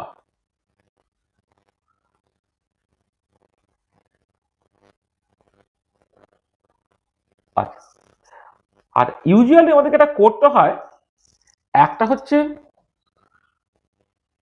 K2Cr2O7 potassium dichromate solution, তার জন্য আছে, আর হচ্ছে পটাশিয়াম পারম্যাঙ্গানেট সলিউশন, তার জন্য আছে। আচ্ছা দেখো, এখানে একটা ভীষণ ইম্পর্টেন্ট পয়েন্ট, যেটা আমি তো এখানে মোটামুটি ভাবে বলে দিয়েছি যে কি করতে হবে, কতগুলো ডিফারেন্ট, মানে একই colour absorbing species less than potassium dichromate, একটা কালার অবজর্ভিং স্পিসিস, তার কতগুলো ডিফারেন্ট কনসেন্ট্রেশনে তোমাকে অ্যাবজর্বেন্স গুলোকে মাপতে হচ্ছে। তাহলে এবারে কনসেন্ট্রেশনটা যদি ভুলভাল কিছু হয়, ভুলভাল মানে হচ্ছে ধরো বেশি কনসেন্ট্রেশন হয়ে গেল, বেশি কনসেন্ট্রেশন হয়ে গেলে যেটা অসুবিধা হবে, তোমার বিয়ার্স লটার ভ্যালিড হবে না। আসলে কনসেন্ট্রেশন যথেষ্ট কম হতে হয় বিয়ার্স লটা ভ্যালিড হওয়ার জন্য, তার কারণ আছে, পরে তোমরা পড়বে। স্টার্ক আইনস্টাইন ল বলে একটা ল আছে ফটোকেমিস্ট্রিতে, সেটা আমি পরে আলোচনা করব। ওই স্টার্ক আইনস্টাইন লতে না বলা হচ্ছে যদি ইন্টেন্সিটি অফ লাইট বেশ কম হয় এবং কনসেন্ট্রেশন অফ লাইট বেশ কম হয়, তবেই কেবলমাত্র একটা মলিকুল অ্যাট এ টাইম একটা ফোটন অ্যাবজর্ব করে। যে একটা মলিকুল একটা ফোটন অ্যাবজর্ব করে, যে প্রপোর্শনালিটিটা আছে সেইটা যদি মেনটেন থাকে, তবেই ল্যাম্বার্ট-বিয়াস লটা তোমার ভ্যালিড হবে। এবারে যদি এমন সিচুয়েশন হয় যে, একটু বলুন। হ্যাঁ, মানে যেটা স্টার্ক আইনস্টাইন ল বলে একটা ল আছে, যে লটা বলে যে যদি তোমার ইন্টেন্সিটি অফ ইনসিডেন্ট লাইট খুব বেশি না হয় আর concentration of the light absorbing species খুব বেশি না হয়, তখন একটা মুহূর্তে একটা মলিকুল একটা ফোটন অ্যাবজর্ব করে। হ্যাঁ, যেমন ধরো তোমার যদি যখন ফটো ইলেকট্রিক এফেক্ট তুমি পড়েছো, একটা ইলেকট্রনকে বের করার জন্য একটা ফোটনের সঙ্গে একটা ইলেকট্রনেরই টু বডি কলিশন হতে হয়। ঠিক মলিকুলের কনটেক্সটে এখানেও তাই, যে একটা ফোটনের সঙ্গে একটা মলিকুলেরই ধাক্কা হবে। একটা ফোটনের সঙ্গে দুটো মলিকুল বা দুটো ফোটনের সঙ্গে একটা মলিকুলের ধাক্কা হবে না, কিন্তু মানে টু বডি কলিশন, সেটা সেখানে একটা মলিকুল একটা ফোটনই অ্যাবজর্ব করতে পারে। তাহলে একটা মলিকুল যদি একটা ফোটন অ্যাবজর্ব করতে পারে, এবার তুমি ফোটন পাঠাচ্ছ অনেক, ধরো হ্যাঁ তুমি একটা লাইট পাঠাচ্ছ বেশ কিছুক্ষণ সময় ধরে, তার মানে তুমি অনেক ফোটন পাঠাচ্ছ। তা তোমাকে দেখতে হবে সেই ফোটনগুলো বা লাইট কোয়ান্টাগুলো, সেগুলো কতগুলো মলিকুলের সঙ্গে ধাক্কা দিচ্ছে, সেই মলিকুলগুলি এই ফোটনটাকে অ্যাবজর্ব করবে, তবেই সেই মতো করে হচ্ছে অ্যাবজর্বেন্সটা বাড়বে। এবারে দেখো, যদি পাথ লেন্থ বেশি হয়, তো লাইটকে বেশি পথ কভার করতে হয়, তাহলে অবশ্যই কি ইন্টারাকশন বেশি হবে, মলিকুলের সঙ্গে ধাক্কা দিতে হওয়ার সম্ভাবনাটা বেশি। মানে তোমার দেখো একটা, মানে তুমি জাস্ট সিম্পলি একটা পাতলা কিউবেট তুমি নিয়েছো, সেইখানে লাইটটা যতটুকু পাথ কভার করছে এবং যতগুলো মলিকুলকে এনকাউন্টার করবে, যদি উইথটা বাড়িয়ে দাও, তাহলে সাডেনলি বেশি মলিকুলকে এনকাউন্টার করবে, সেখানে পাথ লেন্থের সঙ্গে প্রপোর্শনাল। আর কনসেন্ট্রেশন কম হলে যতগুলো মলিকুলকে এনকাউন্টার করবে, কনসেন্ট্রেশন বেশি হলে বেশি মলিকুলকে এনকাউন্টার করবে, সেই জন্য অ্যাবজর্বেন্স আবার কনসেন্ট্রেশনের সঙ্গে প্রপোর্শনাল হবে। তাহলে কনসেন্ট্রেশন এবং পাথ লেন্থের সঙ্গে যে অ্যাবজর্বেন্সটা প্রপোর্শনাল হচ্ছে, তার অরিজিনে কিন্তু স্টার্ক আইনস্টাইন ল আছে, অর্থাৎ একটা মলিকুল একটা ফোটনকে অ্যাবজর্ব করে, সেইটা কিন্তু আমার আছে। আর এবারে এই যে স্টার্ক আইনস্টাইন ল, এটা অ্যাকচুয়ালি ভ্যালিড না হতে পারে যদি এমন হয় ধরো কনসেন্ট্রেশন খুব বেশি। তা কনসেন্ট্রেশন খুব বেশি হলে দুটো অসুবিধে। প্রথম অসুবিধাটা সেটা হচ্ছে যে ধরো মলিকুলগুলো তো একে অপরের যদি ঘাড়ে ঘাড়ে থাকে, তখন যে ফোটনটা এলো, ফোটনটা তো আর তোমার পার্টিকেল মানে কি, সেটা একটা ওয়েভ প্যাকেট। হ্যাঁ, ফোটন তো বেশি একটা ওয়েভ প্যাকেট, একটা ওয়েভ নেচার তো আছে, তার তো একটা রিজিয়ন আছে, মানে তুমি একটা পিন পয়েন্টেড করে ফোটনটাকে ফেলতে পারবে, একটা রেঞ্জ ধরে। তো ফোটনটা যখন পড়বে, তাহলে একটা ফোটন দুটো মলিকুলের ঘাড়ে গিয়ে পড়লো, তাহলে আর প্রপোর্শনালিটিটা মেনটেন হলো না। আবার উল্টো দিকে যদি এরকম হয় যে তোমার ধরো মানে তুমি প্রচন্ড বেশি ইন্টেন্সিটির লাইট ব্যবহার করছো, তখন একটা ছোট্ট মলিকুল আছে সেখানে দুটো ফোটন একসাথে গিয়ে ধাক্কা দিল, করে দুজনে অ্যাবজর্ব হয়ে যেতে পারে, তখন মাল্টিফোটন অ্যাবজর্পশন হতে পারে। তখন আর কিন্তু এই কনসেন্ট্রেশন ও পাতলেটের সঙ্গে যে ডিরেক্ট প্রপোর্শনালিটি যেটা, অর্থাৎ ল্যাম্বার্ট-বিয়াসলার ভ্যালিডিটিটা সেটা থাকবে না। আর একটা অসুবিধা যেটা হয় যদি কনসেন্ট্রেশন খুব বেশি হয়, এই যে সলিড পার্টিকেলগুলো বা কালার অ্যাবজর্বিং পিসেসগুলোর মধ্যে এত বেশি ইন্টারাকশন হয়, তখন এই ইন্টারাকশনের জন্য তাদের ল্যামডা ম্যাক্স গুলো পাল্টে যায়। ল্যামডা ম্যাক্স পাল্টে গেলে তাদের অ্যাবজর্বেন্স গুলো পাল্টে যাবে, তখন আর প্রপোর্শনালিটিটা তোমার মেনটেন থাকবে না। ঠিক আছে, সেই জন্য তোমার ল্যাম্বার্ট-বিয়াসলার ভ্যালিডিটির জন্য তোমার কনসেন্ট্রেশনটা বেশ কম হতে হবে। আবার কনসেন্ট্রেশনটা ভীষণ ভীষণ কম হলে যেটা অসুবিধে, তুমি দেখবে যে তুমি যে 10টা ডিফারেন্ট কনসেন্ট্রেশনের সলিউশন নিচ্ছ, তাদের প্রত্যেকের ট্রান্সমিটেন্স বা ট্রান্সমিটেন্সটা জিরোর কাছাকাছি, সরি ট্রান্সমিটেন্সটা 100-এর কাছাকাছি, বা অ্যাবজর্বেন্সটা জিরোর কাছাকাছি সবাই হয়ে যেতে চাইবে। মানে এত এত dilute solution, 10⁻⁵ molar, 10⁻⁶ molar solution তুমি নিয়েছো, সেইটা পটাশিয়াম ডাইক্রোমেটের ক্ষেত্রে পার্টিকুলারলি সলিউশনটা এত এত ফেন্ট মনে হবে যে তোমার কিছুই নাই তাতে। তাতে যন্ত্রের একটা সেন্সিটিভিটির ব্যাপার আছে।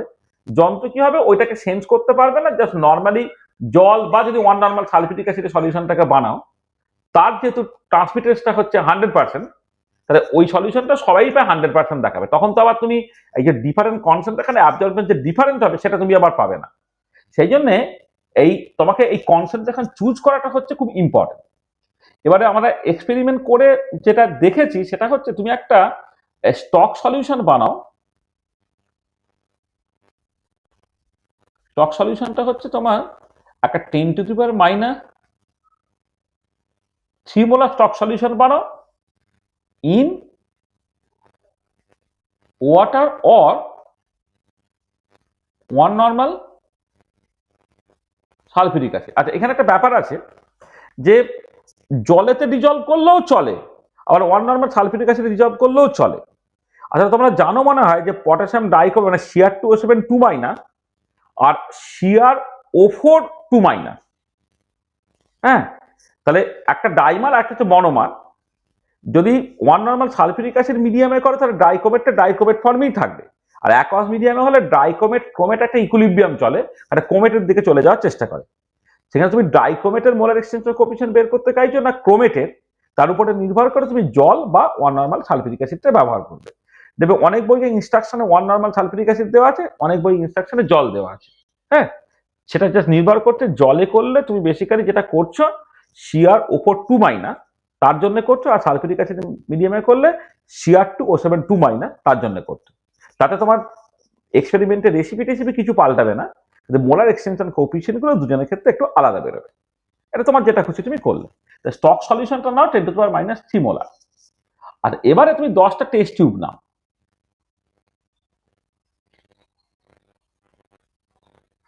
টেস্ট টিউব নাম্বার 1, 2, 3, 4, 5, 6, 7, 8, 9, 10টা টেস্ট টিউব নিলে। এখানে তুমি এক কাজ করো, volume of 10⁻³ molar K2Cr2O7 solution, এটা না। আর এখানে ভলিউম অফ পিওর ওয়াটার অথবা 1 নর্মাল সালফিউরিক অ্যাসিড দাও। আচ্ছা, এইটা ধরো পরপর করে 1, 2,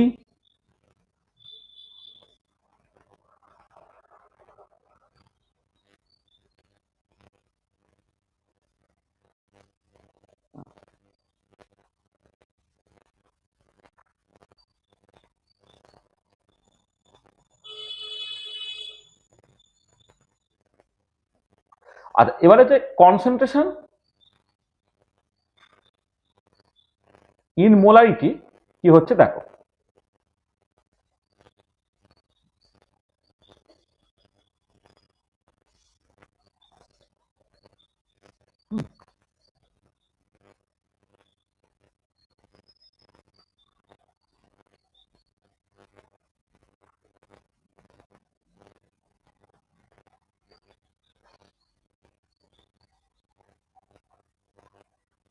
দাগগুলো কেটে দিই।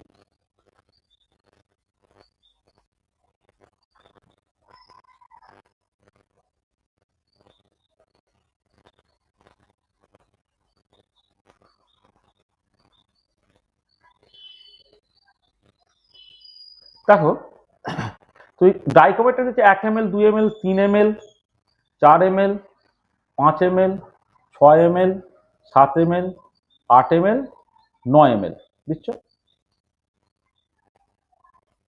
10টা করলে 10 ml পর্যন্ত দিতে পারো। আর এইদিকে যেটা করছো যে তোমার জলটা বাকিটা দাও, এটা 9 ml দাও, এটা 8 ml, এটা 7 ml, এটা 6 ml, এটা 5 ml, 4 ml, 3 ml, 2 ml, 1 ml দিলে টোটাল ভলিউম কত? 10 ml হলো। আর এবারে দেখো তুমি এটা খেয়াল করো যে 10⁻³ মোলার ডাইকোমেট দিয়েছি 1 ml, টোটাল ভলিউম হয়ে গেছে 10 ml, তাহলে 10 টাইম ডাইলুটেড হয়ে গেল, তাই না? এটা 10 টাইম ডাইলুটেড হয়ে গেল, মানে আমি নিয়েছি 1 ml আর এইখানে তোমার দিয়েছি হচ্ছে তোমার টোটাল ভলিউমটা হচ্ছে 10 ml হয়ে গেল, তারপর 10 টাইম ডাইলুটেড হয়ে গেল। 10 টাইম ডাইলুটেড হলে এর কনসেন্ট্রেশন কত হবে? 1 × 10⁻⁴ মোলার হয়ে যাবে। পরেরটা 2 × 10⁻⁴ মোলার, তারপরেরটা 3 × 10⁻⁴ মোলার, তারপর একটা 4 × 10⁻⁴ মোলার। তার মানে অ্যাকচুয়ালি যে মানে সলিউশনটা যার অ্যাবজর্বে তুমি মাপছো তার কনসেন্ট্রেশনটা কিন্তু 10⁻⁴ মোলার রিজিয়নে চলে গেল। 5 × 10⁻⁴ মোলার, একটা 6 × 10⁻⁴ মোলার, একটা 7 × 10⁻⁴ মোলার, একটা 8 × 10⁻⁴ মোলার, একটা 9 × 10⁻⁴ মোলার। এটা ঠিক আছে? দেখো কনসেন্ট্রেশনটা এই রিজিয়নের মধ্যে থাকে, তাহলে এই সলিউশনটাকে নিয়ে তাহলে অ্যাবজর্বেশনটাকে করতে হবে। আর এইটার জন্য তোমার দুটো দরকার, একটা হচ্ছে যে তোমার molecular weight, molecular weight of K2Cr2O7, সেটা হচ্ছে ওই অ্যাপ্রক্সিমেটলি 294 গ্রাম পার মোল এরকম। এটা তাহলে এইটা যদি থাকে তাহলে তুমি তার মতো করে স্টকটাকে বানাবে। আচ্ছা একটা জিনিস খেয়াল করো যে আমি যে স্টকটাকে বানাচ্ছি সেটা 10⁻³ মোলারের বললাম, তো 10⁻³ মোলার তোমার তো লাগবে ধরো 100 ml এর মতো। তাহলে 100 ml 10⁻³ মোলার যদি বানাতে হয় তাহলে তোমার যেটা লাগবে, মানে ধরো আমি যদি সরাসরি বলি যে to prepare 100 ml 10⁻³ molar K2Cr2O7 solution, K2Cr2O7 needed কত? তোমার দেখো প্রথম কথা হচ্ছে যে 1 লিটারে যদি 294 গ্রাম থাকে তাহলে সেটা 1 মোলার সলিউশন হবে। তাহলে 100 ml মানে 29.4 হয়ে গেল, তাকে ভাগ হয়ে যাচ্ছে তোমার 1000 দিয়ে, তো কত হবে? 0.0294 গ্রাম লাগবে, তাই তো? তাই তো নাকি? 0.0294 গ্রাম লাগবে। আর এবারে দেখো এই এত কম ওজন করা খুব ডিফিকাল্ট, তাহলে এটা হচ্ছে ভেরি স্মল, মানে মানে ভেরি স্মল অ্যামাউন্ট, এবং ভেরি স্মল অ্যামাউন্ট যদি হয় তোমার যন্ত্রে যখন তুমি ওজন করবে সেই ওজন যন্ত্রের তো একটা অ্যাকুরেসি লিমিট আছে, সেইখানে হচ্ছে যে পার্সেন্টেজ অফ এরার হচ্ছে তখন তোমার হাই হয়ে যাবে, এরার ইজ হাই। মানে খুব কম ওজন যদি তুমি করো সেখানে সামান্য ভুল হলেও হচ্ছে তোমার পার্সেন্টেজ অফ এরারটা কিন্তু অনেকটা বেশি হয়ে যায়। সেই জন্য এত ডাইলিউট সলিউশন কেউ তোমার সরাসরি করে না, কিন্তু মানে এত ডাইলিউট সলিউশন কেউ সরাসরি বানায় না।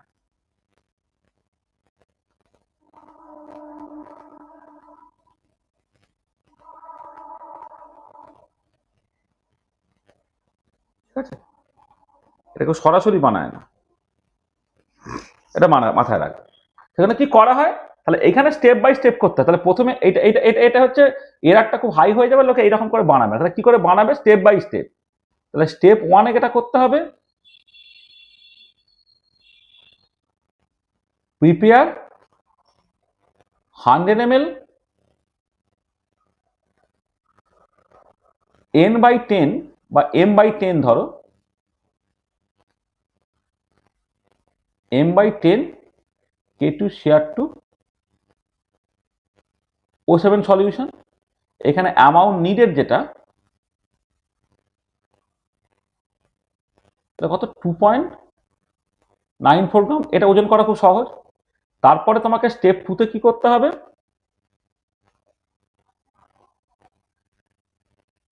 10 ml m/10 K2 Cr2 O7 solution in 100 ml। হ্যাঁ, মানে তুমি একটা 100 ml ভলিউমেট্রিক ফ্লাক্স আর কি, 100 ml ভলিউমেট্রিক ফ্লাক্সে তুমি 10 ml m/10 K2 Cr2 O7 দিলে আর বাকিটা সলভেন্ট দিয়ে ভর্তি করো। এটা ফিল্ড ইউজিং ওই সলভেন্ট, যেটা সলভেন্ট মানে হচ্ছে জল হতে পারে বা 1 নর্মাল সালফিউরিক অ্যাসিড দিয়ে ভর্তি করো। ভর্তি করলে কি হবে, গিভস, এটা দেবে গিভস 100 ml 10⁻² মোলার সলিউশন দিলাম এটা। তারপরে আরেকটা স্টেপ করতে হবে, স্টেপ 3। এইখান থেকে আবার তুমি 10 ml 10⁻² molar K2 Cr2 O7 solution in 100 ml volumetric flask, এটা ফিল্ড ইউজিং সলভেন্ট, সেটা তোমাকে দেবে কি, গিভস 100 ml 10⁻³ মোলার সলিউশন। তাহলে তোমাকে কিন্তু সরাসরি একদম এই অত ডাইলিউট সলিউশন লাগবে, একদম সরাসরি তুমি ডাইলিউট সলিউশনটা বানালে সেরকম চলবে না। কিন্তু তোমার যেটা করতে হবে, এরকম 3টে স্টেপে, যেটা m/10 ইউজুয়ালি লোকে বানায়, m/10 থেকে m/100 থেকে m/1000, এইভাবে তোমার স্টেপ বাই স্টেপ করতে হবে এটা। আচ্ছা, তাহলে প্রথমে সলিউশন তাহলে বানানো হয়ে গেল, এই যে 10⁻³ মোলার সলিউশন বানানো হয়ে গেল। এবারে একটা ড্রাই টেস্ট টিউব তুমি নেবে, এই টেস্ট টিউবগুলোকে লেবেল করবে, লেবেল করে প্রত্যেকটা তুমি ওই এই সলিউশনগুলো বানিয়ে ফেললে। আচ্ছা, এখানে একটা ইম্পর্টেন্ট পয়েন্ট, সেটা হচ্ছে যে এখানে যেহেতু খুব অল্প অল্প ভলিউম অ্যাড করতে হচ্ছে, এইগুলো তুমি বুলেট থেকে করবে, এবং যে বুলেটে ডাইকোমেট অ্যাড করবে সেই বুলেটেই হচ্ছে 1 নর্মাল সালফিউরিক অ্যাসিড বা জল অ্যাড করবে। অনেকে যেটা করা হয়, সুবিধার জন্য ধোয়াধুয়ি ঝামেলা করবে না বলে একটা বুলেট থেকে সালফিউরিক অ্যাসিড জল অ্যাড করলো আর একটা বুলেট থেকে পটাশিয়াম ডাইকোমেট অ্যাড করলো, তাতে কিন্তু ভুল হতে পারে। কারণ তোমার যে মানে বুলেটটা দেওয়া আছে সেগুলো অতটা ভালো ক্যালিব্রেটেড থাকে না। অতটা ভালো যদি ক্যালিব্রেটেড না থাকে তাহলে কিন্তু তোমার এরার হয়ে যাবে। এখানে সলিউশনটা যত ভালো তুমি বানাবে, তার মতো করে অ্যাবজর্বেন্স কনসেন্ট্রেশন প্লটটা তত সুন্দর দেখতে হবে। এটা মাথায় রাখবে তুমি। হ্যাঁ, এটা তাহলে এটা একটা ইম্পর্টেন্ট পয়েন্ট, সেটাকে মাথায় রাখা। আর একটা হচ্ছে যে, আচ্ছা নেক্সট, এবার তুমি যন্ত্রে যখন যাচ্ছ, যন্ত্রে তোমায় কি করতে হচ্ছে, যন্ত্রে তোমায় ল্যামডা ম্যাক্সটা সেট করতে হবে। এই ল্যামডা ম্যাক্স পটাশিয়াম ডাইকোমেটের ক্ষেত্রে 475 ন্যানোমিটার হয়। যন্ত্রটাকে তুমি 475 ন্যানোমিটারে তোমাকে সেট করতে হয়। সেট করে তুমি সেখান থেকে তোমাকে ওই মানে ওটা তোমার যদি কলোরিমিটার দেখো, সেখানে এক্স্যাক্টলি 475 ন্যানোমিটার সেট করার জায়গা নেই, কিন্তু প্রপার ফিল্টারটাকে চুজ করতে হবে যাতে করে 475 ন্যানোমিটারটাকে দেয়। আর যদি স্পেকট্রোফটোমিটার ব্যবহার করো তাহলে এক্স্যাক্টলি 475 ন্যানোমিটার তুমি সেট করতে পারবে। তাহলে 475 ন্যানোমিটারে তোমাকে পটাশিয়াম ডাইকোমেটের জন্য হাত থেকে করতে হবে। তাহলে ওই এখানে যেমন তোমার এই তুমি এই সলিউশনগুলোর কনসেন্ট্রেশনকে তুমি জানো, কারণ তুমি নিজে এটা বানিয়ে নিয়েছো।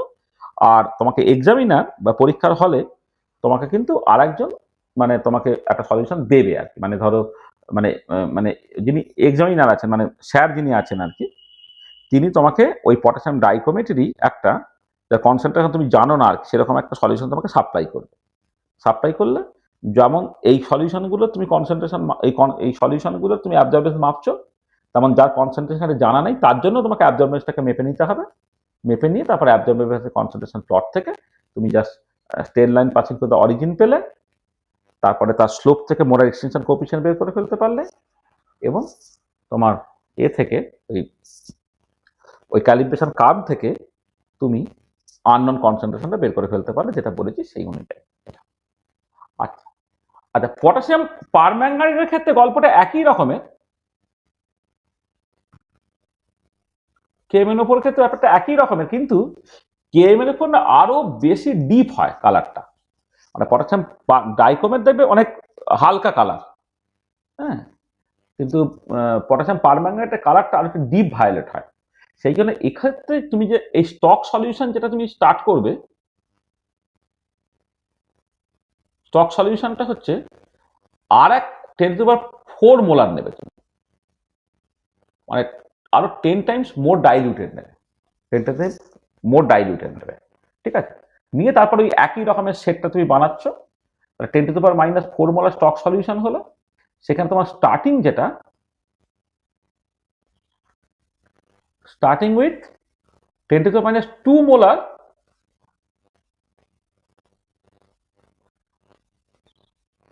KMnO4 সলিউশন থেকে স্টার্ট করো।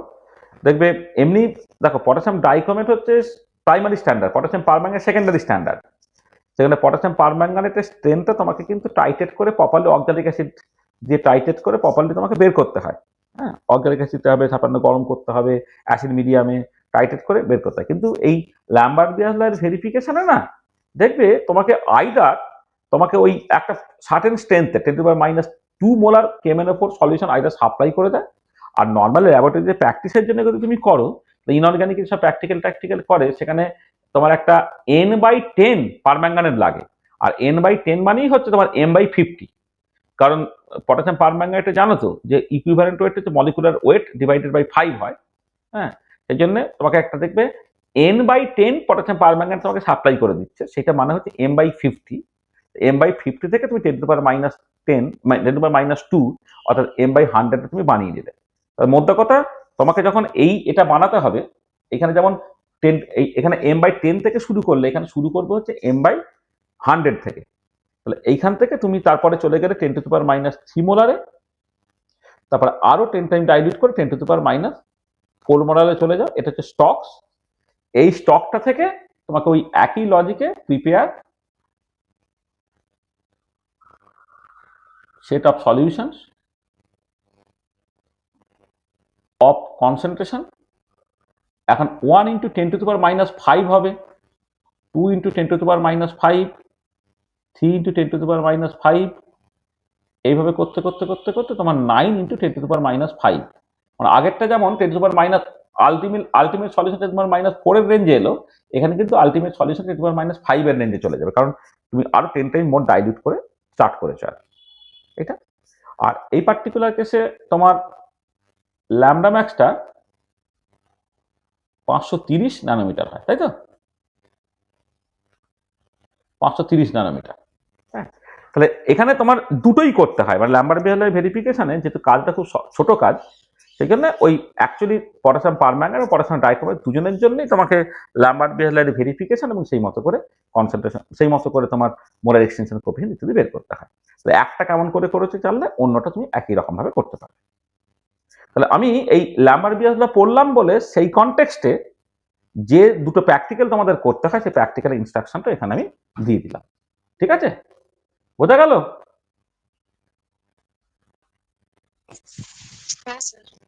প্র্যাকটিক্যালটা করেছো?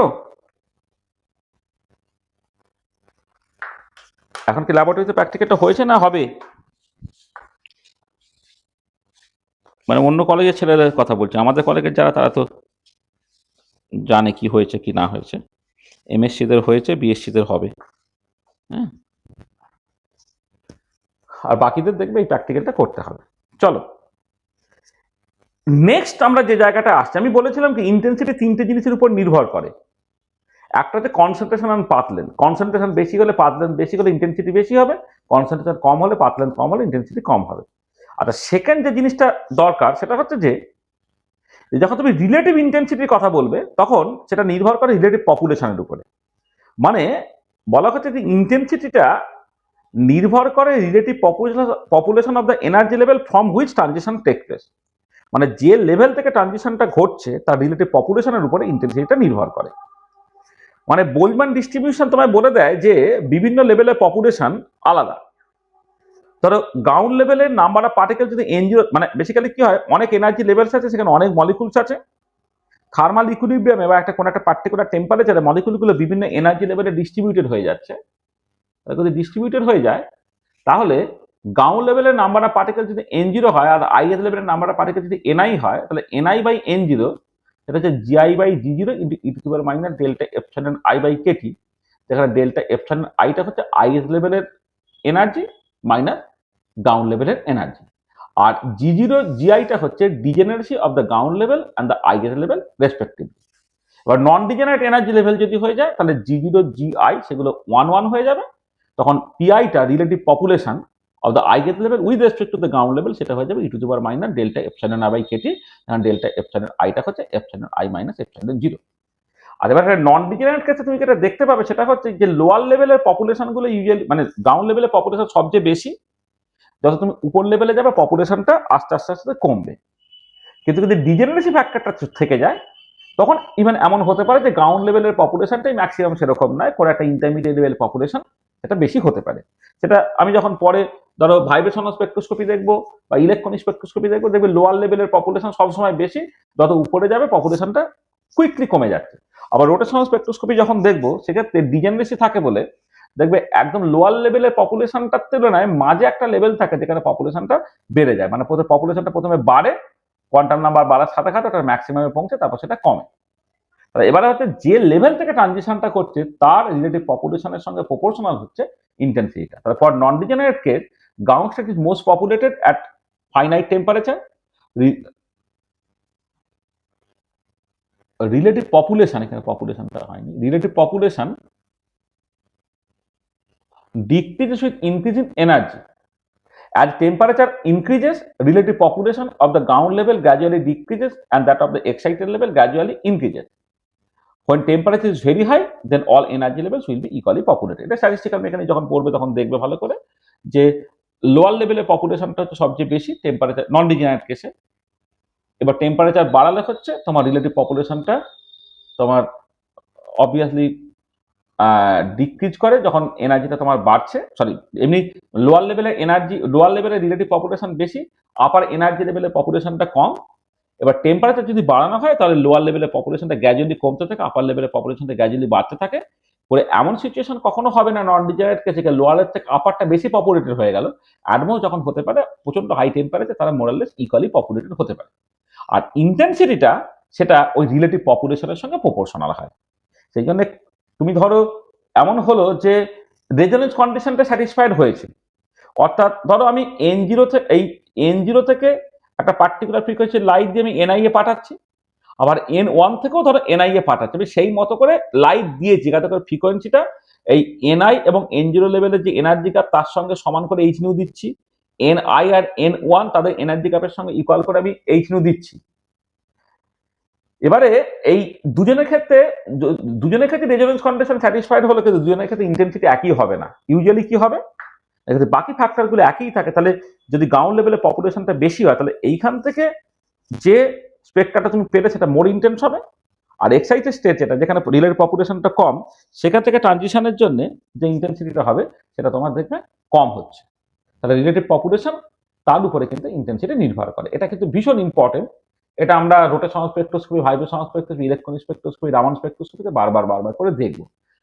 NMR এর ক্ষেত্রে এটা ভীষণ ইম্পর্টেন্ট ফ্যাক্টর রোল মানে প্লে করে আর কি, সেটা খুব ইম্পর্টেন্ট, সেটা তুমি দেখবে। ঠিক আছে, তাহলে দেখো এই রিলেটিভ পপুলেশনটা বোলম্যান ডিস্ট্রিবিউশন থেকে তুমি পাচ্ছ, এবং ইন্টেন্সিটিটা সেই রিলেটিভ পপুলেশনের সঙ্গে প্রপোর্শনাল, সেটা তুমি বুঝে যেতে পারলে। আচ্ছা, আর লাস্ট যে ফ্যাক্টরটা ভীষণ ইম্পর্টেন্ট সেটা হচ্ছে যে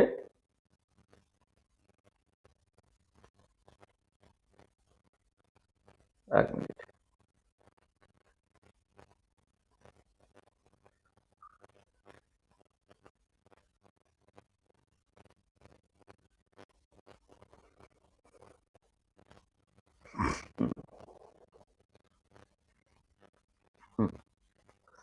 লাস্ট যে ফ্যাক্টরটা ইম্পর্টেন্ট হচ্ছে ফেরমি গোল্ডেন রুল। ধরো এই যে আমি বিভিন্ন লেভেল থেকে ট্রানজিশন গুলো দেখছি, এই ধরো একটা mth লেভেল আছে, nth লেভেল আছে, তোমার রেজোনেন্স কন্ডিশন স্যাটিসফাইড হয়েছে, সব ঠিক আছে, কিন্তু একটা এই এমএস স্টেট থেকে এনএস স্টেটে যে ট্রানজিশন হবে কি হবে না, সেটা হচ্ছে রেট অফ ট্রানজিশন প্রবাবিলিটির উপরে নির্ভর করে। তাহলে আমি একটা এমএস স্টেট এনএস স্টেট ভাবলাম, we assume the resonance condition is already maintain, অর্থাৎ এই দুটো লেভেলের মধ্যে এনার্জি গ্যাপকে ম্যাচ করিয়েই হচ্ছে আমি ফ্রিকোয়েন্সিটাকে দিচ্ছি, ট্রানজিশন ফ্রিকোয়েন্সিটা epsilon N minus epsilon M by 8, এবং সেই মতো করে ডেনসিটি অফ লাইট বা of frequency nu M N আমি বেসিক্যালি যেটা হচ্ছে যে আমাকে ফোটন দিতে হচ্ছে, এটা হচ্ছে ফোটন ডেনসিটি আর কি, মানে নিউ এম এন ফ্রিকোয়েন্সি, যে ফ্রিকোয়েন্সি লাইট আমার একটা ট্রানজিশনের জন্য লাগবে সেই ফ্রিকোয়েন্সিরই আমি অনেক ফোটন দিচ্ছি, তার পার ইউনিট ভলিউমে ফোটনের সংখ্যা সেটাকে আমি রো দিয়ে এক্সপ্রেস করছি।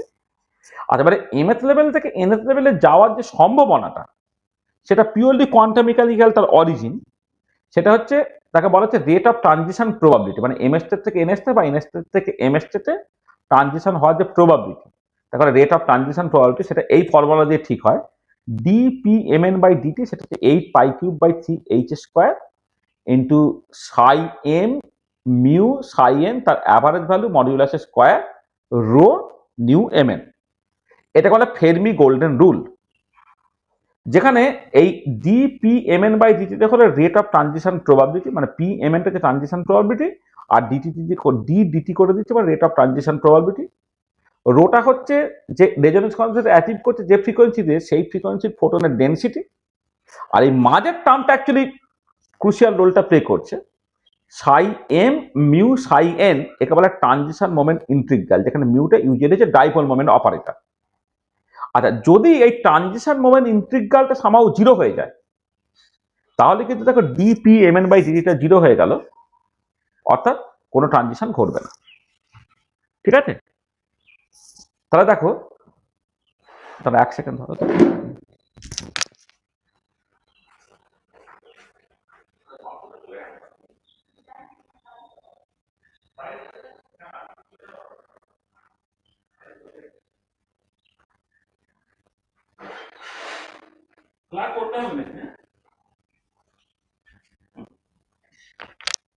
হ্যাঁ, যেটা বলছিলাম, দেখো যেটা হচ্ছে যে এই যে এই সাই এম মিউ সাই এন একে বলে ট্রানজিশন মোমেন্ট ইন্টিগ্রাল, মিউ যেখানে ডাইপোল মোমেন্ট অপারেটর। আর এবারে এই যদি কোনো কারণে ট্রানজিশন মোমেন্ট ইন্টিগ্রালটা জিরো হয়ে যায়, তাহলে dpmn বাই ডিটিটা জিরো হয়ে যাচ্ছে, তার মানে এমএস স্টেট থেকে এনএস স্টেটে ট্রানজিশন হবে না। তুমি যতই রেজোনেন্স কন্ডিশনটা অ্যাচিভ করো না কেন, এমএস স্টেটের পপুলেশনটা যত বেশি হোক না কেন, যদি কোনো কারণে এই সাই এবং সাই এন এই ফাংশনগুলোর মধ্যে সম্পর্কটা এমন যাতে করে ট্রানজিশন মোমেন্ট ইন্টিগ্রালটা জিরো হয়ে গেছে, তাহলে এমএস স্টেট থেকে এনএস স্টেটে ট্রানজিশনটা হবে না, তখন তুমি বলবে এই ট্রানজিশনটা স্পেকট্রোস্কোপিক্যালি ফরবিডেন। আর যদি এমন হয় যে সাই এম এবং সাই এন এর মধ্যে এমন সম্পর্ক আছে যার জন্য যে ট্রানজিশন মোমেন্ট ইন্টিগ্রালটা নন জিরো হচ্ছে, তখন ট্রানজিশনটা ঘটবে এবং সেটা স্পেকট্রোস্কোপিক্যালি অ্যালাউড হলো। আর যখন অ্যালাউড হবে তখন rate of transition probability transition moment ইন্টিগ্রালের স্কোয়ারের সঙ্গে প্রপোর্শনাল হচ্ছে, অর্থাৎ এই ইন্টিগ্রালের ভ্যালুটা বা ট্রানজিশন মোমেন্ট ইন্টিগ্রালের ভ্যালুটা যত বেশি হবে তোমার ইন্টেন্সিটিটা তত বেশি হবে। এবং এইটা হচ্ছে এটা ফেরমি golden rule, this is the basis of selection rule. তাহলে এই যে বলেছি যে যদি এইটা জিরো হয়ে যায়, দেন the transition between MS state and NS state is spectroscopically forbidden. R not equal to 0 হয়, then this transition is allowed. তাহলে the relation between the quantum numbers of the MS state and the NS state for which mu mn টা not equal to 0 gives the selection rule for the transition. এই selection রুলের বেসিসটা হচ্ছে basically এটা, আর যদি allowed হয় তাহলে ইন্টেন্সিটিটা transition integral স্কোয়ারের সঙ্গে proportional. এবং এটা তুমি একদমই অঙ্ক কষে দেখাতে পারবে যে যদি ধরো তুমি হয়তো রিজিড রোটার মডেলে তুমি রোটেশনাল স্পেকট্রোস্কোপি করছো, সেখানে তোমার যে স্টেট থেকে যে স্টেটে ট্রানজিশনটা ঘটছে তার যে করসপন্ডিং কোয়ান্টাম নাম্বার যে আছে, দেখা যাবে যে ডেল্টা যেটা যদি +-1 হয় তবেই কেবলমাত্র একটা রোটেশনাল লেভেল থেকে একটা রোটেশনাল লেভেল ট্রানজিশনটা হতে পারবে। এইটা তোমার দিচ্ছে রোটেশনাল স্পেকট্রোস্কোপি সিলেকশন রুল, মানে pure rotational spectroscopy microwave spectroscopy selection রুলটা হচ্ছে ডেল্টা যেটা +-1। আবার যদি রোটেশনাল রামন স্পেকট্রোস্কোপি করো তার ক্ষেত্রে সিলেকশন রুলটা পাল্টে যাচ্ছে, ডেল্টা যে ইকুয়াল টু হয়ে যাচ্ছে +-2 হয়ে যাচ্ছে। ঠিক একই রকম ভাবে তুমি যখন ভাইব্রেশনাল স্পেকট্রোস্কোপি করবে, ভাইব্রেশনাল স্পেকট্রোস্কোপি বা আইআর স্পেকট্রোস্কোপিতে তুমি সিম্পল হারমোনিক অসিলেটর মডেল দিয়ে করতে পারো, এসএইচও মডেল, সেখানে সিলেকশন রুলটা ডেল্টা ভি ইকুয়াল টু +-1, যেখানে ভিতে করেছে ভাইব্রেশনাল কোয়ান্টাম নাম্বার। আর ওটাই যদি মোর্স অসিলেটর মডেল করো বা অ্যানহারমোনিক অসিলেটর মডেল করে তখন সিলেকশন রুলটা রিল্যাক্সড হয়ে যায়, ডেল্টা ভিটা হচ্ছে +-1 +-2 +-3 হয়। তুমি অ্যাটমিক স্পেকট্রোস্কোপি যখন দেখো তো হাইড্রোজেন অ্যাটম বা ইত্যাদির ক্ষেত্রে তখন দেখবে delta N can have any integral value, delta এলটা +-1 হয়, ডেল্টা এমএলটা 0 +-1 হয়, ডেল্টা এমএসটা 0 হয়। তাহলে এইগুলো হচ্ছে তোমার সিলেকশন রুল, ঠিক আছে? তাহলে এটা হচ্ছে আমি এই কতগুলো সিম্পল সিলেকশন রুলের কথা বললাম।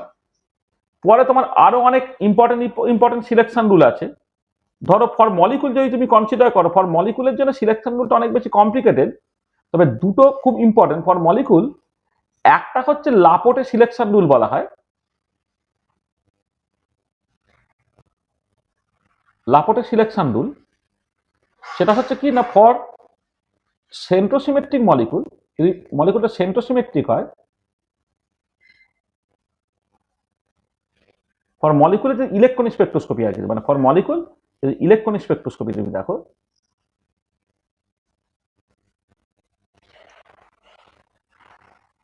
মলিকুলের ক্ষেত্রে যদি ইলেকট্রনিক স্পেকট্রোস্কোপি দেখো, লাপোর্টে সিলেকশন রুল কি বলছে, ফর সেন্ট্রোসিমেট্রিক মলিকুল এই G2U এটা হচ্ছে অ্যালাউড, আর যদি G2G বা U2U, মানে G2U বা U থেকে G অ্যালাউড, কিন্তু G থেকে G বা U থেকে U এটা হচ্ছে ফরবিডেন। এটা কার জন্য সত্যি? এটা হচ্ছে তোমার ইলেকট্রিক ডাইপোল মোমেন্ট ইনডিউসড ট্রানজিশনের জন্য। Electric dipole moment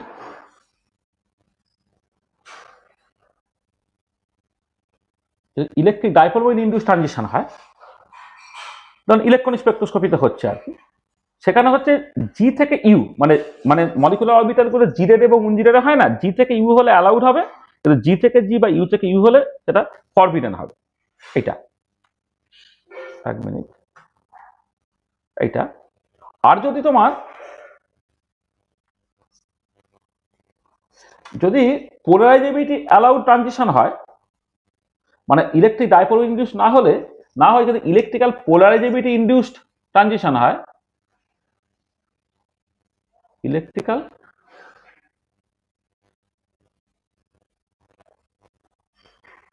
পোলারাইজেবিলিটি induced transition, transition করতে যেটা হচ্ছে রামানের ক্ষেত্রে হয়, রামান স্পেকট্রোস্কোপির ক্ষেত্রে এটা হয়।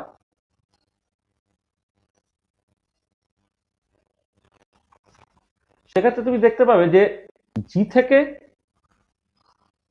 জি বা ইউ থেকে ইউ এটা হচ্ছে অ্যালাউড, কিন্তু জি থেকে ইউটা হবে তোমার ফরবিডেন। তাহলে হচ্ছে লাপোর্টে সিলেকশন, সেটা সেন্ট্রোসিমেট্রিক মলিকুলের ক্ষেত্রে সত্যি। সেন্ট্রোসিমেট্রিক মলিকুলের ক্ষেত্রে ইনভার্সন সেন্টার থাকে বলে তুমি এমও গুলোকে জি বা ইউ টিউবে তুমি ভাঙতে পারবে, জি রেডে বা উনজিরেডে তুমি ভাঙতে পারবে, অন্য ক্ষেত্রে তুমি পারবে না। আর একটা ভীষণ ইম্পর্টেন্ট হচ্ছে স্পিন সিলেকশন রুল।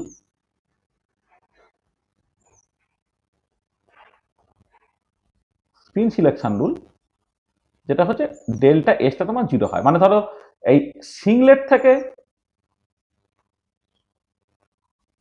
সিংলেট অথবা ধরো ট্রিবলেট থেকে ট্রিবলেট, এগুলো সব অ্যালাউড হয় না। যদি তোমার সিংলেট থেকে ট্রিবলেট করতে চাও, এটা কিন্তু ফরবিডেন। তাহলে এই যে সিলেকশন রুলগুলো হয়তো একসাথে বললে সবকিছু তোমার মনে থাকবে না, যখন আমি স্পেকট্রোস্কোপি করব তখন বিভিন্ন রকমের স্পেকট্রোস্কোপির ক্ষেত্রে কিন্তু এই সিলেকশন রুলগুলো কিন্তু খুব ইম্পর্টেন্ট, এবং সেই সিলেকশন রুলটা ঠিক কোথা থেকে আসবে না, অনেকগুলো জায়গা আছে, তবে একটা কোয়ান্টাম মেকানিক্যালি বোঝার রাস্তা যে ফেরমি গোল্ডেন রুল দিয়ে তোমাকে দেখতে হবে যে এম এস স্টেট এবং এন এস স্টেট তাদের কোয়ান্টাম নাম্বারগুলোর মধ্যে রিলেশন, যার জন্য ট্রানজিশন মোমেন্ট ইন্টিগ্রালটা নন জিরো হচ্ছে, ট্রানজিশন মোমেন্ট ইন্টিগ্রালটা জিরো হয়ে গেলে সেটা কিন্তু ফরবিডেন হয়ে যাবে। এবং এর পরে তুমি গ্রুপ থিওরি যখন শিখে যাবে, এর দেখবে কোনো ক্যালকুলেশন না করে গ্রুপ থিওরি বা সিমেট্রি থেকে তুমি বলে দিতে পারো সেটা অ্যালাউড হবে কি হবে না, সেটা তোমার মানে অন্য সব সিলেকশন রুলগুলো তোমার দেবে আর কি। হ্যাঁ, মানে তোমার ইজিলি বলে দিতে পারবে, তার একটা মানে যেমন কোয়ান্টাম মেকানিক্যাল একটা ইন্টারপ্রিটেশন আছে, আবার অ্যাট দ্য সেম টাইম কিন্তু তার গ্রুপ থিওরিটিক্যাল ইন্টারপ্রিটেশন আছে। কোয়ান্টাম মেকানিক্যাল ইন্টারপ্রিটেশনটা তোমার এই time dependent perturbation theory, first order time dependent perturbation theory, সেখান থেকে ফেরমি গোল্ডেন রুল আসে। এই ফেরমি গোল্ডেন রুল থেকে তুমি বলে দিতে পারবে যে ট্রানজিশন মোমেন্ট ইন্টিগ্রাল আসবে, সেই ট্রানজিশন মোমেন্ট ইন্টিগ্রালটাকে কখন জিরো হচ্ছে কখন নন জিরো হচ্ছে সেখান থেকে তুমি কিন্তু বলে দিতে পারছো। ঠিক আছে? তা দেখো, তাহলে আমি যেটা দিয়ে স্টার্ট করেছিলাম যে তোমার কোন একটা স্পেকটা যখন দেখছি তার কোন কোন ব্যাপারগুলো নিয়ে আমি অ্যাকচুয়ালি ইন্টারেস্টেড, তার মধ্যে তিনটে ফ্যাক্টর ছিল। যে position of the peak, position of the peak মানে বেসিক্যালি হচ্ছে যে জায়গা থেকে তোমার সকাল মানে যে পার্টিকুলার ফ্রিকোয়েন্সিতে ট্রানজিশনটা করছে। সেকেন্ডলি ছিল হচ্ছে তোমার হাইট অফ দ্য পিক বা relative height of the peak, তার যে ফ্যাক্টরগুলো যার উপরে নির্ভর করে, ল্যাম্বার্ট-বিয়াস ল, তারপর বোলম্যান ডিস্ট্রিবিউশন থেকে relative population of the energy level, আর হচ্ছে রিলেটিভ মানে যেটা হচ্ছে রেট অফ ট্রানজিশন প্রবাবিলিটি, এইটা। তো সেই তিনটে ফ্যাক্টর আমি আলোচনা করলাম। তাহলে আর একটা ফ্যাক্টর আমাদের আলোচনা এখন বাকি রয়ে গেল, সেটা আমরা নেক্সট ক্লাসে আলোচনা করবো, সেটা হচ্ছে width of the spectral line, অর্থাৎ ব্রডেনিংটা। তাহলে আজকে এই পর্যন্তই থাকবে। নেক্সট ক্লাসে আমরা এটাই করবো যে width of a spectral line or broadening of a spectral line. সেই ব্রডেনিং তার তিন রকমের অরিজিন হতে পারে, একটা কলিশনাল ব্রডেনিং, একটা ডপলার ব্রডেনিং, একটা আনসার্টেনটি ব্রডেনিং। তাহলে আমাদের পরের দিনে এই তিনটে জিনিস নিয়ে আমরা আলোচনা করবো। মানে বেসিক্যালি ওভারঅল ক্লাসটাই হবে ব্রডেনিং এর উপরে নির্ভর করে, সেখানে কলিশনাল ব্রডেনিং, ডপলার ব্রডেনিং এবং আনসার্টেনটি ব্রডেনিং এবং তার যে বিভিন্ন রকমের কনসিকুয়েন্সেস গুলো, সেইটা নিয়ে আমাদের নেক্সট দিন আলোচনাটা হবে। তাহলে দেখো, কারো যদি কিছু অসুবিধা থাকে বলো, যা বলেছি সবটা বুঝতে পেরেছো? কোনো অসুবিধা থাকলে বলো।